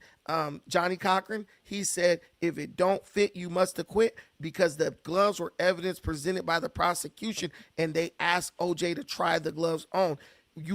This is America. I don't know where you think you live right now. You are innocent until proven guilty. So here's what I'm saying. I'm not going to call any man a pedophile because I understand what we go through with these false allegations of rape and all this stuff with these women folks. So you need proof. You need proof in order to know. Everyone needs proof. Everyone needs proof. No. Do you? So you need proof in order to say that a kid is getting molested. Bro, how do you know the kid getting molested without proof? If the kid come to you and say he's getting or she's getting molested, you believe them. You just don't brush it off. You're gonna believe until a kid. You get the you're proof gonna believe a kid. You're gonna believe a kid saying that they got molested. I know a kid whose mom told her to tell a social worker that her dad molested her, bro. The kid lied because listen, bro, the kid lied because the mom told her to lie, bro. Okay, can you listen to my point of view? I believe the kid until I get the proof that it's not true. But in the court of law, it doesn't work like that. Yes, you're just ignorant. It doesn't. How many men are in jail innocently right now? You don't know what you're talking about. In a court of law, you are innocent until proven guilty. That is the law. Your nigga reasoning don't Hold on. override the law. So let me ask you this simple question: People in jail stab people that they don't even know are guilty. Hold on. Are there innocent people in jail sitting right now? Yeah, of course. Okay, so how is it that we're innocent until proven guilty? Because those people have been convicted based on evidence that the jury but they're thought innocent. proved their guilt. But they're innocent. Yes, but they're always proved. When most of these people, when they get released, it's because new evidence is submitted. So, like I told you, with my friend Brian Banks, that guy, a woman accused him of raping her. Based on her testimony and all this shit, they determined that he raped her. Years later, she admitted, I lied. They let him out. What is that? That's new testimony. That's new evidence. So what I'm saying is But hold on, you sitting here saying all of this, but look at the Central Park Five. They were innocent people, innocent men sitting in jail for a crime, and it just so happened to I personally don't think that Central Park 5 is innocent. But that's you personally, but technically by law, they're innocent. We live in America. They're innocent. Yes. They're innocent, right? Yes. But what I'm saying is it just so happened to be that Trump said that they were guilty. But do you realize that everybody who prosecuted them was a Democrat? On top of that, even black people. I don't care if they were Democrat or Republican because you don't know my political standpoint. But what I'm telling you is this: everybody in that community, including black people, thought those guys were guilty. They got interviews based on what? I don't know, but what I'm telling you is they have interviews on YouTube of them interviewing black people. What do you think? Do you think they did it? Yeah, they did it. That could have been me. That could have been my mom. You didn't say based on evidence. Based on there was some testimony, I believe. That was given. But that's not. You just said hearsay is not exactly. That's why they were found innocent. And really what they got convicted over.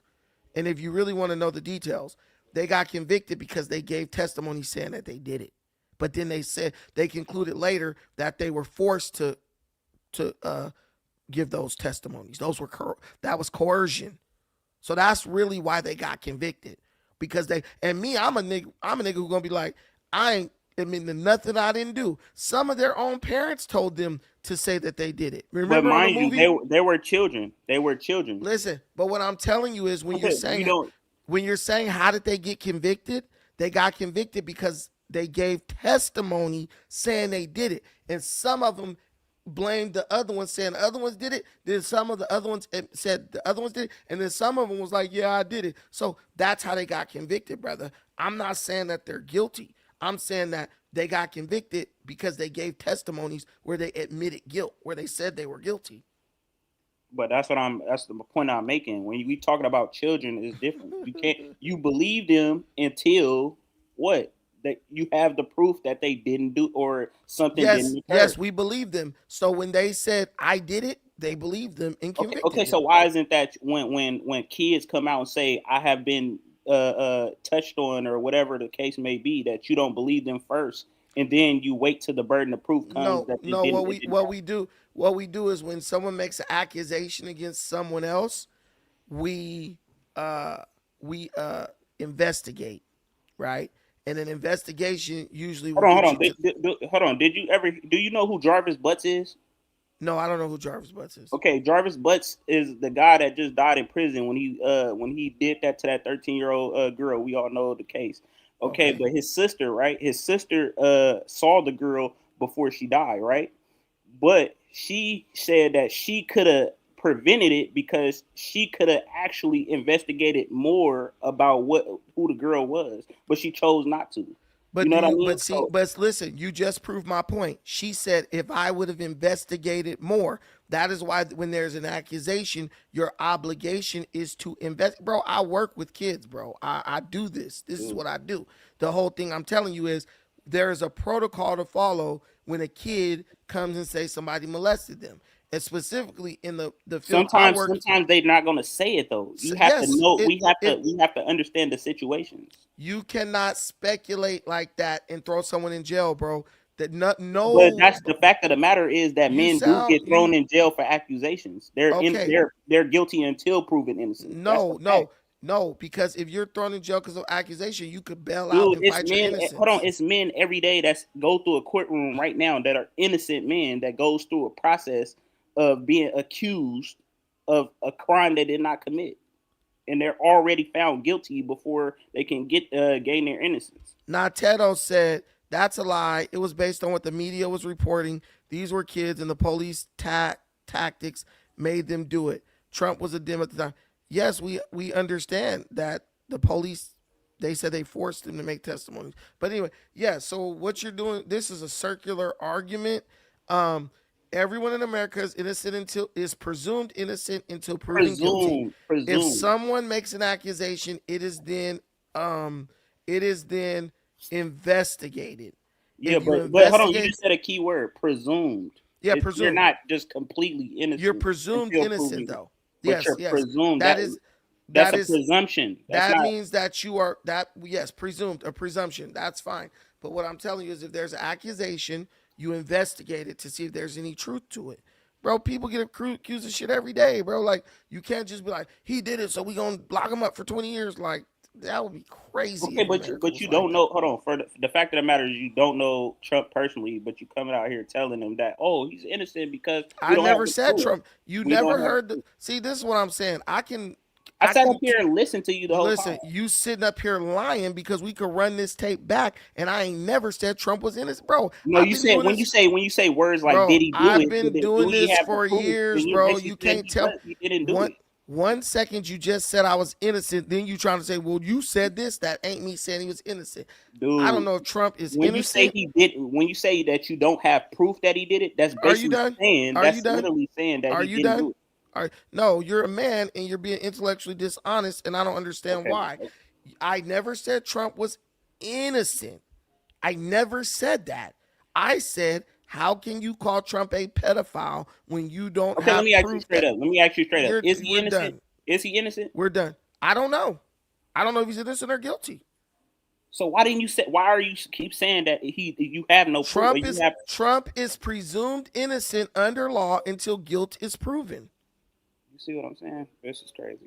Nigga, what part of what I'm So saying don't you proof understand? in order. We need factual. Did you proof. graduate from high school? Yes, most definitely. Was you raised with your daddy up in your house? Yes, most definitely. Okay, My dad raised go me. talk to your daddy and ask him the law of the land is a person presumed innocent until made guilty. Us as black men, we know that's not true. No, I don't give a damn about that bullshit you talking about black this, black that. It's niggas getting off all the time, bro. I used to be in a gang. I know niggas that done slaughtered niggas and got off with it. So stop. On a technicality, nigga, a DA reject, all that. So please stop with the black man.